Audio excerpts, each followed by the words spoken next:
Hello, good afternoon. Hello. Good afternoon, ma'am.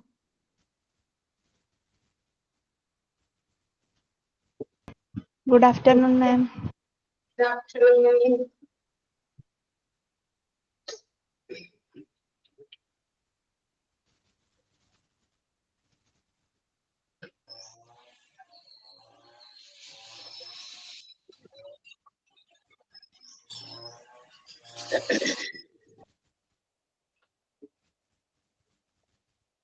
റെഡിയായോ? എല്ലാവരും സുഖാണോ?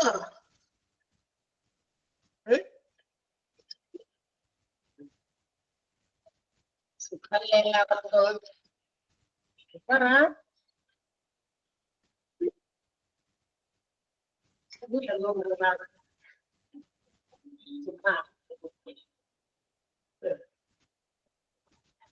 ഒരാഴ്ച കഴിഞ്ഞല്ലേ നമ്മൾ കാണണ്ടേ? അതുകൊണ്ടാണ് ഈ ചോദിക്കുന്നത്. ഇടയ്ക്കിടയ്ക്ക് വന്ന് കാണുന്നവരാണെങ്കിൽ കുഴപ്പമില്ല. കണ്ട പേജ് നമ്പറാണ് ചോദിക്കുന്നത്. സുഖാണ്.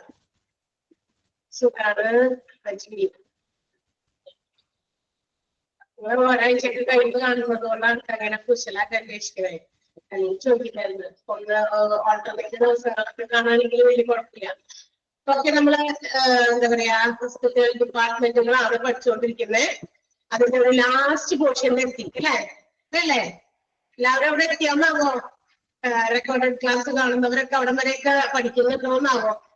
അതെ, ലാസ്റ്റ് പാഠം, ലാസ്റ്റ് പേജ് ആണ് നമ്മൾ എടുത്തുകൊണ്ടിരിക്കുന്നത്. അതാണ് നമുക്ക് എടുക്കാനുള്ളത്.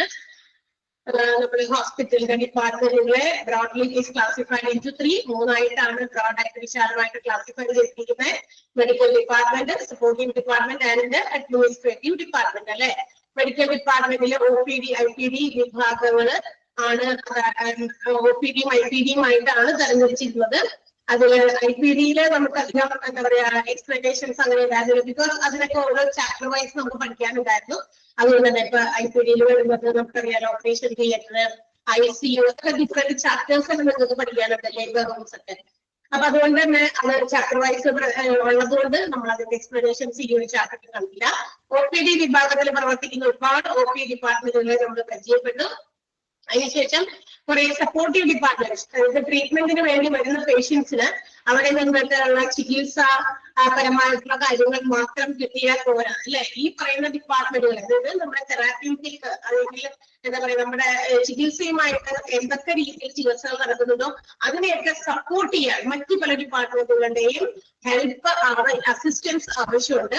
അപ്പൊ അതിനുവേണ്ടി സപ്പോർട്ട് ചെയ്യുന്ന കുറെ ഡിപ്പാർട്ട്മെന്റുകളാണ് നമ്മുടെ സപ്പോർട്ടീവ് ഡിപ്പാർട്ട്മെന്റില് കണ്ടത് അല്ലെ. സപ്പോർട്ടീവ് ഡിപ്പാർട്ട്മെന്റുകൾ കഴിഞ്ഞ് നമ്മൾ പഠിക്കുന്നത് അടുത്ത ലാസ്റ്റ് ഭാഗത്ത് അഡ്മിനിസ്ട്രേറ്റീവ് ഡിപ്പാർട്ട്മെന്റ് ഓഫ് ഹോസ്പിറ്റലിന്റെ ഭരണപരമായിട്ടുള്ള അല്ലെങ്കിൽ അഡ്മിനിസ്ട്രേഷൻ വിഭാഗത്തിൽ വരുന്ന എന്താ പറയാ ഡിപ്പാർട്ട്മെന്റുകളാണ്. പ്രധാനമായിട്ടും ഏതൊക്കെയാണ് അഡ്മിനിസ്ട്രേറ്റീവ് ഡിപ്പാർട്ട്മെന്റിൽ വരുന്നത്? There are 3 types of administration departments. അതായത് അഡ്മിനിസ്ട്രേഷൻ വേണ്ടി വരുന്ന മൂന്ന് തലത്തിലുള്ള ഡിപ്പാർട്ട്മെന്റുകളാണ് നമുക്കറിയാനുള്ളത്. ഏതൊക്കെയാണ്? Administration of human resource and finance and also the administration. അതായത് പ്രധാനമായിട്ടുള്ള അഡ്മിനിസ്ട്രേഷൻ വേണ്ട വിഭാഗങ്ങൾ എന്ന് പറയുന്നത് ഹ്യൂമൻ റിസോഴ്സ് ഉണ്ട്, അതുപോലെ ഫിനാൻസ് പരമായിട്ടുള്ള സാമ്പത്തികമായിട്ടുള്ള ഇടപെടലുകളൊക്കെ നടത്തുമ്പോൾ അതിന്റെ management and last administration as a whole, മൊത്തത്തിലുള്ള ഒരു മാനേജ്മെന്റ്. അപ്പൊ ഇങ്ങനെ ഉള്ള കാര്യങ്ങളാണ് നമ്മുടെ ഈ അഡ്മിനിസ്ട്രേഷൻ ഡിപ്പാർട്ട്മെന്റിൽ നമുക്ക് പഠിക്കാനുള്ളത്. So let's see what are the human resource. നമുക്കറിയാം the most important component of any organisation is human resource or manpower. ഒരു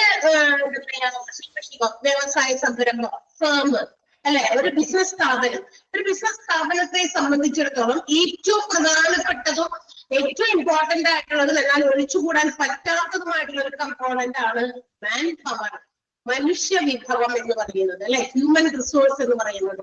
എത്ര കണ്ട് ടെക്നോളജി വളർന്നു എന്ന് പറഞ്ഞാലും ഹ്യൂമൻ റിസോഴ്സസിനെ അവോയ്ഡ് ചെയ്തുകൊണ്ട് അല്ലെങ്കിൽ മാറ്റി നിർത്തിക്കൊണ്ടൊരു ഡെവലപ്മെന്റ് ഒരു ഓർഗനൈസേഷനും വരാൻ സാധിക്കില്ല. നമുക്കറിയാം ഏറ്റവും ലേറ്റസ്റ്റ് ആയിട്ടുള്ള ടെക്നോളജി ഉപയോഗിക്കുന്നവരാണ് നമ്മൾ അല്ലെ. നമ്മുടെ തൊട്ട് മുന്നില്, നമ്മുടെ വിരൽ തുമ്പുകൾ കൊണ്ട് നമുക്ക് നമ്മുടെ തൊട്ട് മുന്നിൽ എന്ത് കാര്യം വേണമെങ്കിൽ നമുക്ക് എന്ത് ചെയ്യാൻ കണ്ടെത്താൻ സാധിക്കും എന്നുള്ളതാണ് അല്ലെ. അത്രയും ലേറ്റസ്റ്റ് ആയിട്ടുള്ള ടെക്നോളജി ഉപയോഗിക്കുന്ന നമ്മള് അല്ലെ. പക്ഷെ എങ്കിലും അതിനെയൊക്കെ പ്രവർത്തിപ്പിക്കാൻ ആ ഒരു ടെക്നോളജി എത്ര നമ്മൾ ജസ്റ്റ് ഇപ്പൊ കമ്പ്യൂട്ടർ ഇന്നോവേഷൻ, കമ്പ്യൂട്ടർ, അതുപോലെ മൊബൈൽ ഫോണുകളൊക്കെ ഏതൊക്കെ രീതിയിലാണ് കൊണ്ടുവരുന്നത്. ഓരോ പ്രാവശ്യം പുതിയ പുതിയ മൊബൈൽ ഫോണുകൾ വരുമ്പോൾ അതിന്റെയൊക്കെ ഫീച്ചേഴ്സ്, അതിനകത്ത് ആഡ് ഓൺ ചെയ്തിരിക്കുന്ന ഫങ്ഷൻസ് എത്ര രീതിയിൽ വ്യത്യസ്തമായിട്ടാണ് കൊണ്ടുവരുന്നത്. അപ്പൊ ഓരോന്നും പഴയതിൽ നിന്നും ഏതോ ഒരു പ്രാവശ്യം കണ്ടെത്തി പിടിച്ച ആ ഒരു ഇതിൽ നിന്നും എന്താ പറയാ ഇൻസ്പയർഡ് ആയിട്ട് ഒരുപാട് മാറ്റങ്ങൾ കൊണ്ട് പുതിയ ഇന്നോവേഷൻസ് ആഡ് ഓൺ ചെയ്തിട്ടാണ് പുതിയ പുതിയ കാര്യങ്ങൾ പിന്നീട് കൊണ്ടുവരുന്നത്. പക്ഷെ എത്ര കണ്ട് ഇത്തരം ടെക്നോളജികൾ ഡെവലപ്പ് ചെയ്തു എന്ന് പറഞ്ഞാലും അല്ലെ, ഇഗ്നോറിംഗ് ഹ്യൂമൻ, മനുഷ്യന്മാരെ മാറ്റി നിർത്തിക്കൊണ്ട് ഇതൊക്കെ എന്താ പറയാ പ്രാവർത്തികമാക്കാൻ പറ്റുമോ എന്ന് ചോദിച്ചാൽ സംശയമാണ് അല്ലെ. ഇപ്പൊ കമ്പ്യൂട്ടർ നമ്മളിപ്പോ നിങ്ങൾ എല്ലാവരും എന്റെ മുമ്പ് ഇങ്ങനെ ഇരിക്കുന്നുണ്ട്. നമ്മൾ ഇത്രയും എത്രയൊക്കെ അവൈലബിളാണ് നിങ്ങളൊക്കെ ഉള്ളത് അല്ലെ. നമ്മളിവിടെ എറണാകുളം ഡിസ്ട്രിക്റ്റ് ആണ്, മലപ്പുറം, ഇടുക്കി, അങ്ങനെ പല ഭാഗങ്ങളിലുള്ള ഒത്തിരി ആളുകൾ ഇപ്പൊ ഈ ഒരു കോഴ്സിന് വേണ്ടി നമ്മളിവിടെ ജോയിൻ ചെയ്തിട്ടുണ്ട്. ഇപ്പൊ ക്ലാസ്സിൽ 31 പേരേ ഉള്ളൂ എങ്കിലും പക്ഷേ എങ്കിലും നമുക്കറിയാം റെക്കോർഡഡ് ക്ലാസ് കാണുന്നവരും അങ്ങനെയുള്ള ഒത്തിരി ഫെസിലിറ്റീസ് ഉള്ളത് കൊണ്ടുകൂടിയാണ് നമ്മൾ എന്ത് ചെയ്യുന്നത്, ഇത്തരം കമ്പ്യൂട്ടർ പോലെയുള്ള കാര്യങ്ങൾ ഡിവൈസസ് ഉപയോഗിച്ച് ഓൺലൈൻ പ്ലാറ്റ്ഫോമുകളിൽ നിന്ന് കോഴ്സുകളായിട്ട് ഒരുപാട് തുടങ്ങിയിട്ടുണ്ട്. അപ്പൊ അങ്ങനെ വരുമ്പോ എന്താ പറ്റിയാണ് നമുക്ക് ഇങ്ങനെ പോയി പറയുന്ന കോഴ്സ് സംബന്ധിക്കുന്ന കാര്യങ്ങള് അല്ലെ, ടൈം കൺസ്യൂമിംഗ് ആണ്, എക്സ്പെൻസീവ് ആണ്, കൺവെയൻസ് ചാർജസ് ഒരുപാട് വരും. അപ്പൊ ഇങ്ങനെയുള്ള കുറെ കാര്യങ്ങളൊക്കെ നമുക്ക് മാറ്റി നിർത്തി നമുക്ക് എന്താ പറയാ വീട്ടിലിരുന്നുള്ള ഇതൊക്കെ കിട്ടും എന്നുള്ള രീതിയിലേക്ക് എത്തി. പക്ഷെങ്കിലും ഇതൊക്കെ ഓപ്പറേറ്റ് ചെയ്യണമെങ്കിൽ ഒരു എന്റെ പിന്നിൽ കുറച്ച് ആൾക്കാർ വേണം. ഇപ്പൊ നോക്കാം, ഞാനിവിടെ ഇരുന്ന് ക്ലാസ് എടുക്കുന്നുണ്ട്. സോ അപ്പൊ ആ ക്ലാസ് എടുക്കാൻ നമ്മൾ സ്റ്റാർട്ട് ചെയ്യുന്നതിന് before that I have to present the notes. നിങ്ങൾക്ക് പറഞ്ഞു തരാനുള്ള കാര്യങ്ങൾ ഇവിടെ പ്രസന്റ് ചെയ്യും വേണ്ടേ? വേണോ? ഉച്ച സമയമായതുകൊണ്ട് ഭക്ഷണമൊക്കെ കഴിച്ചെല്ലാവരും വിശ്രമത്തിലാണോ? ഒന്ന് ഇടയ്ക്കിടയ്ക്ക് യെസും തമ്പൊക്കെ വരുന്നോട്ടാ. ഓക്കെ. അപ്പൊ നമ്മൾ എന്താ പറയാ, നിങ്ങൾ അവിടെ ഇരിക്കുന്നുണ്ട്, ഞാനിവിടെ ക്ലാസ് എടുത്തുകൊണ്ടിരിക്കുന്നുണ്ട്. പക്ഷെ അതിനു മുമ്പ് നമുക്കിവിടെ ഇത് പ്രസന്റ് ചെയ്യണം. അപ്പൊ അതുപോലെ തന്നെ ചില കാര്യങ്ങൾ ഇവിടെ നമുക്ക് അഡ്ജസ്റ്റ് ചെയ്യാനുണ്ട്. നമ്മുടെ ഈ കമ്പ്യൂട്ടറിന്റെ അകത്ത് നിങ്ങൾക്ക് അത് എത്തിക്കുന്നതിന് മുമ്പ് കുറച്ച് കാര്യങ്ങളൊക്കെ നമുക്കിവിടെ അഡ്ജസ്റ്റ് ചെയ്യാനുണ്ട്. അപ്പൊ അത്തരം കാര്യങ്ങളൊക്കെ ചെയ്യണമെങ്കിൽ കമ്പ്യൂട്ടർ താനെ ഇതൊന്നും ചെയ്യില്ല അല്ലെ. നമ്മളത് ഓപ്പൺ ആക്കി അത് എന്താ പറയാ പ്രോഗ്രാം നല്ല രീതിയിൽ അത് സെറ്റ് ചെയ്യുന്ന രീതിയിലേക്ക് ആക്കണമെങ്കിൽ അവിടെ അത് ടെക്നിക്കൽ പരമായിട്ട് സഹായിക്കുന്ന ആൾക്കാരുണ്ട് അല്ലെ. അത് ഒക്കെ ചെയ്യാനായിട്ട് ഇവിടെ മാൻ പവർ തന്നെ വേണ്ടി വരും എന്നുള്ളതാണ്. അപ്പൊ എത്ര വലിയ ടെക്നോളജി വളർന്നാലും ഹ്യൂമൻ റിസോഴ്സസിനെ മാറ്റി നിർത്തിയിട്ടുള്ള ടെക്നോളജി അല്ലെങ്കിൽ ആ ഒരു എന്താ പറയാ ഡെവലപ്മെന്റുകൾ ഇതിൽ വരുമായിരിക്കാം. ഭാവിയിൽ ഫ്യൂച്ചറിൽ ചിലപ്പോൾ അത് വരുമായിരിക്കാം. പക്ഷെ പ്രസന്റ് ഇവിടെ ഹ്യൂമൻ പവർ തന്നെ വേണം. ഏത് ഒരു ഓർഗനൈസേഷനെ സംബന്ധിച്ച് ഇപ്പൊ ഹോസ്പിറ്റലിൽ നോക്കിയാൽ നിങ്ങൾ ഏതൊക്കെ ഡിപ്പാർട്ട്മെന്റുകളാണ് ഉള്ളത്? ഒരു ഡിപ്പാർട്ട്മെന്റിലും എത്രയും അധികം എംപ്ലോയീസാണ് ഉള്ളത്, ജോലിക്കാരുള്ളത്, സ്റ്റാഫുകൾ അല്ലെ. അപ്പൊ ഇതൊക്കെ ഹ്യൂമൻ പവറാണ്, മാൻ പവറാണ്, ഹ്യൂമൻ റിസോഴ്സസ് ആണ്. അപ്പൊ ഇങ്ങനെയുള്ളവരൊക്കെ നിയന്ത്രിക്കുക, അഡ്മിനിസ്റ്റർ ചെയ്യുക, മാനേജ് ചെയ്യുക. അപ്പൊ അങ്ങനെയുള്ള കാര്യങ്ങളൊക്കെയാണ് ഹ്യൂമൻ റിസോഴ്സസിൽ വരിക. And also it includes the recruitment of efficient employees. മാത്രമല്ല ഇത്തരം ഓർഗനൈസേഷൻസിൽ നല്ല എഫിഷ്യന്റ് ആയിട്ടുള്ള കാര്യക്ഷമമായി പ്രവർത്തിക്കാൻ കഴിവുള്ള ജോലിക്കാരെ അവരെ റിക്രൂട്ട് ചെയ്യുക എന്നുള്ളതും ഏതാണ് ഹ്യൂമൻ റിസോഴ്സ് ഡിപ്പാർട്ട്മെന്റിന്റെ ഒരു ജോലിയാണ്. ഇപ്പൊ ഒരു സ്ഥാപനത്തിൽ ഒരു ജോലിക്കാരി അല്ലെങ്കിൽ ജോലിക്കാരന് വേണം ഇന്നൊരു ഡിപ്പാർട്ട്മെന്റിൽ ഒരാളുടെ വേക്കൻസി ഉണ്ട്. അപ്പൊ ഒരുപാട് ആൾക്കാർ ഇപ്പൊ വേക്കൻസി ഉണ്ടെന്ന് അറിയുമ്പോൾ അപ്ലിക്കേഷൻസ് തരാനോ ആ ഒരു വേക്കൻസി ഫില്ല് ചെയ്യാൻ ആഗ്രഹിക്കുന്ന ഒരുപാട് ജോബ് സീക്കേഴ്സ് ഉണ്ട് അല്ലെ, ജോലി അന്വേഷിക്കുന്നവരുണ്ടായിരിക്കും. പക്ഷെ എല്ലാവർക്കും നമുക്ക് ആ ജോലി കൊടുക്കാൻ പറ്റുമോ? ഒരു 2 പേർക്ക് വേക്കൻസി ഉള്ളത് ചിലപ്പോൾ 100 ആപ്ലിക്കേഷൻ കിട്ടും.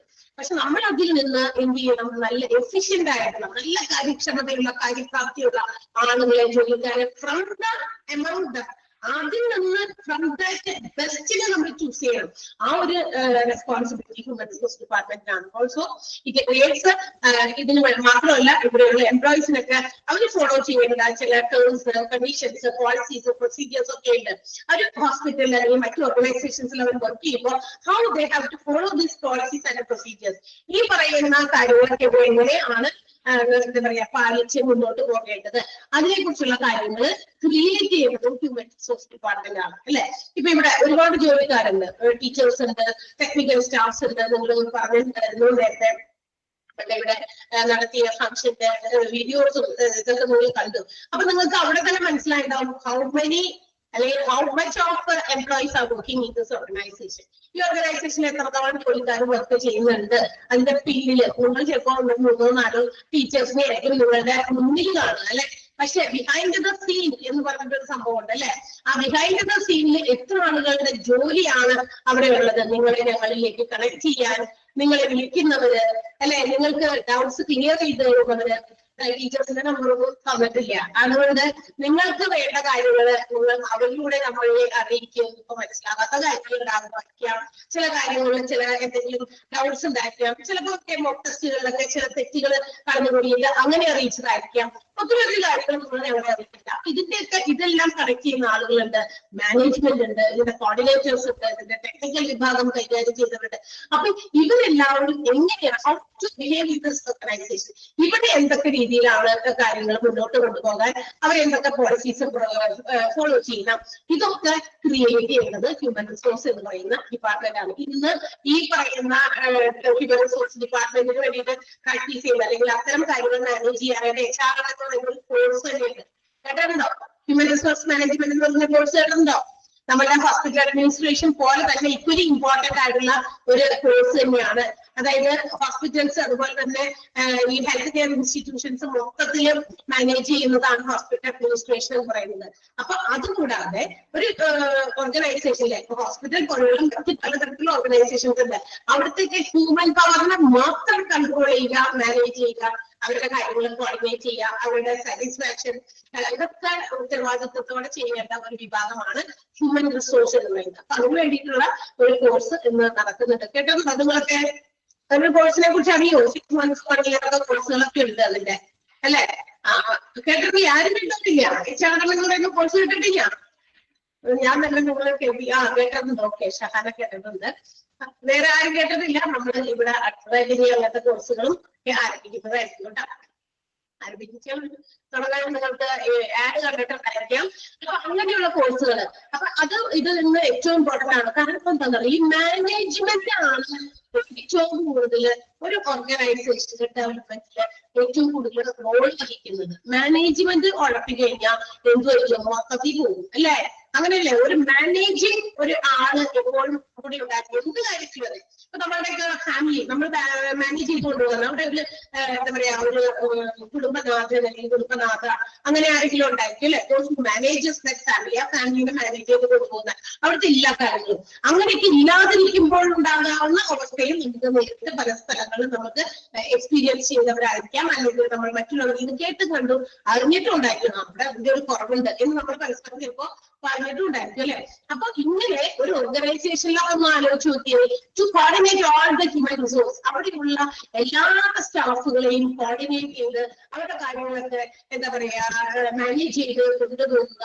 And also by ensuring the employee satisfaction, ഇതിങ്ങനെ നല്ല രീതിയിൽ നോക്കി നടത്തി മാനേജ് ചെയ്ത് കൊണ്ടുപോകുക മാത്രമല്ല, ഈ പറയുന്ന എംപ്ലോയീസിന്റെ സാറ്റിസ്ഫാക്ഷൻ ഉറപ്പുവരുത്തുക കൂടി ആരും ചെയ്യണം. ഹ്യൂമൻ റിസോഴ്സ് ഡിപ്പാർട്ട്മെന്റ് ചെയ്യേണ്ടതാണ്. എന്ന് വെച്ചാൽ എംപ്ലോയീസ് എല്ലാവർക്കും എംപ്ലോയീസ് ഒക്കെ ഉണ്ടല്ലോ, അവരെ കൊണ്ട് രാവിലെ 9-ക്കോ 10 മണിക്കോ ഒക്കെ ജോലിക്ക് തുടങ്ങി വൈകിട്ട് 5-5:30 വരെ അല്ലെങ്കിൽ 6 മണി വരെ എഫക്റ്റീവ് ആയിട്ട് ജോലി ചെയ്യുന്നുണ്ടോ എന്ന് മാത്രം നോക്കുകയല്ല ഒരു ഹ്യൂമൻ റിസോഴ്സ് ഡിപ്പാർട്ട്മെന്റ് ചെയ്യണേ. മാനേജ്മെന്റിനകത്ത് അത് മാത്രമല്ല വരിക, അവര് whether they are doing the job effectively correctly അല്ലെ, വിത്തൗട്ട് എനി ലാഗ്, ഒരു ലാഗ് ഒന്നുമില്ലാതെ കറക്റ്റ് ആയിട്ട് ഇഫക്റ്റീവ് ആയിട്ട് അവരെല്ലാം ജോലി ചെയ്യുന്നുണ്ടോ എന്ന് മാത്രം നോക്കിയാൽ പോരാ. They have to also ensure the employee satisfaction. ഈ പറയുന്ന ജോലിക്കാരെല്ലാം അവർ വളരെ സാറ്റിസ്ഫൈഡ് ആയിട്ടാണ് അവരുടെ ജോലി ചെയ്യുന്നത്. And whether their working conditions are എന്താ പറയാ വളരെ ഫേവറബിൾ ആയിട്ടുള്ള വർക്കിംഗ് കണ്ടീഷൻസ് ആണോ പ്രൊവൈഡ് ചെയ്യുന്നത് എന്ന് വെച്ചപ്പോ ജോലിക്കാരോട് ജോലി ചെയ്യിപ്പിക്കുന്നു. അവർക്ക് അറ്റ്ലീസ്റ്റ് ആ സ്ഥാപനത്തിൽ ജോലി ചെയ്യുന്ന സമയത്ത് അവർക്ക് ചിലപ്പോൾ ഒരു നല്ലൊരു വാഷ്റൂം ഇല്ല, എങ്ങനെയെങ്കിലൊക്കെ വൈകുന്നേരം വരെയൊക്കെ അവരിങ്ങനെ തട്ടിമുട്ടിയൊക്കെ നിൽക്കുക, അല്ല അവിടെ ആയിട്ടുള്ള ഫെസിലിറ്റീസ് ഒന്നും ഇവിടെ പ്രൊവൈഡ് ചെയ്യുന്നതല്ല, അതൊക്കെ വളരെ മോശമാണ് അല്ലെ? അപ്പൊ അങ്ങനെ നല്ല രീതിയിൽ വർക്ക് ചെയ്യുക, വർക്ക് ചെയ്യാൻ വേണ്ടിയിട്ടുള്ള ചുറ്റുപാടുകളും അനുകൂലമായിരിക്കണം ആളുകൾക്ക് അല്ലെ? ഫേവറബിൾ ആയിട്ടുള്ള വർക്കിംഗ് കണ്ടീഷൻസ് പ്രൊവൈഡ് ചെയ്യുക, and also to provide monetary and non monetary benefits for their employees, for the employees, for their job. അവർക്ക് ജോലി ചെയ്യുന്നവർക്ക് അവർക്ക് പണ സംബന്ധമായിട്ട് വലിയ പണമല്ലാത്ത രീതിയിലുള്ള ബെനിഫിറ്റുകളൊക്കെ പ്രൊവൈഡ് ചെയ്യുക. പണമായിട്ടോ അല്ലെങ്കിൽ അല്ലാതെയോ. അപ്പൊ പണമായിട്ട് കൊടുക്കുക എന്ന് പറഞ്ഞാൽ ഇപ്പൊ ക്രിസ്മസ്, ഈസ്റ്റർ, ഓണം, വിഷു ഇതൊക്കെ നമ്മുടെ ഫെസ്റ്റിവൽ സീസൺസ് ആണ്. ആ സമയത്തൊക്കെ സാലറിയോടൊപ്പം അതിന്റെ സാലറിയുടെ 1/4 അങ്ങനെയൊക്കെ കൊടുക്കുന്നവരുണ്ട്. ഹാഫ് ബോണസ് ആയിട്ടൊക്കെ കൊടുക്കും. ചില ഓർഗനൈസേഷൻസ് അങ്ങനെയാണ്, സാലറിയുടെ ഒപ്പം പകുതി ബോണസ് ആയിട്ട് അത്തരം മാസങ്ങളിൽ എന്നുവെച്ചാൽ അത്തരം മാസങ്ങളിലെ സാലറി മാത്രം. ഓണം, ക്രിസ്മസ്, വിഷു അങ്ങനെയുള്ള കാര്യങ്ങൾക്കൊക്കെ വേണ്ടിയിട്ട്. അതെല്ലാം നോൺ മോണിറ്ററി ആയിട്ടുള്ള ബെനിഫിറ്റുകളും വേണമെങ്കിൽ പ്രൊവൈഡ് ചെയ്യാം. കൺസിഡർ ചെയ്യാം. എല്ലാത്തിനും കൊണ്ട് ഒരു ട്രിപ്പ് പൈസ ഉള്ളവരോട് വാങ്ങിക്കാതെ എല്ലാവരെയും എന്ത് ചെയ്യുക, ട്രിപ്പ് കൊണ്ടുപോകുക. അത് നോൺ മോണിറ്ററി ബെനിഫിറ്റ് ആണ്, പൈസ ആയിട്ട് കൊടുക്കുന്നില്ല. പകരം ഇതുപോലെയുള്ള എന്റർടൈനിങ് പ്രോഗ്രാംസുകൾ അവർക്ക് വേണ്ടിയിട്ട് സംഘടിപ്പിക്കുക. അല്ലെങ്കിൽ അവിടെ തന്നെ ഹോസ്പിറ്റലിനകത്ത് അല്ലെങ്കിൽ മറ്റു ഓർഗനൈസേഷൻസ് ആകുമ്പോൾ അവിടെ അവരുടെ ഒരു ഡേ, ഒരു പർട്ടിക്കുലർ ഡേ ആയിട്ട് അവർക്ക് സെലിബ്രേറ്റ് ചെയ്യാനുള്ള അവസരം കൊടുക്കുക. അല്ലെ, അവരുടെ ചിലപ്പോൾ മനുഷ്യന്മാർ ജോലിക്ക് വേണ്ടി മാത്രമുള്ളതല്ലല്ലോ, മനുഷ്യന്മാർക്ക് വേണ്ട മാനസികമായിട്ടുള്ള ചില എന്റർടൈനിങ് കൊടുക്കേണ്ട ചില കാര്യങ്ങളുണ്ട്. അല്ലെ, എപ്പോഴും ജോലി ജോലി ജോലി എന്ന് പറഞ്ഞിരിക്കുമ്പോൾ അത് വളരെ എന്താ പറയാ പാടാണ്. അല്ലെങ്കിൽ ആളുകൾക്ക് ഭയങ്കര സ്ട്രെസ് ഫീൽ ചെയ്യും. ആ സ്ട്രെസ് റിലീഫ് ചെയ്യാൻ വേണ്ടിയിട്ട് എന്ത് ചെയ്യാം, അവർക്ക് അങ്ങനെയുള്ള ചില പ്രോഗ്രാമുകൾ ഓർഗനൈസേഷനിൽ തന്നെ സംഘടിപ്പിക്കുക. അല്ലെങ്കിൽ പുറത്തെവിടെയെങ്കിലും ട്രിപ്പ് കൊണ്ടുപോകുക, ഒരു ഡേ പിക്നിക് ഒക്കെ കൊണ്ടുപോകുക, അല്ലെ ഒരു മൈൻഡ് റിലാക്സേഷന് വേണ്ടിയിട്ടൊക്കെ അങ്ങനെയുള്ള കാര്യങ്ങളൊക്കെയാണ് നോൺ മോണിറ്ററി ബെനിഫിറ്റ് എന്ന് പറയുന്നത്. അങ്ങനെ എംപ്ലോയീസിനെ തൃപ്തരാക്കുക.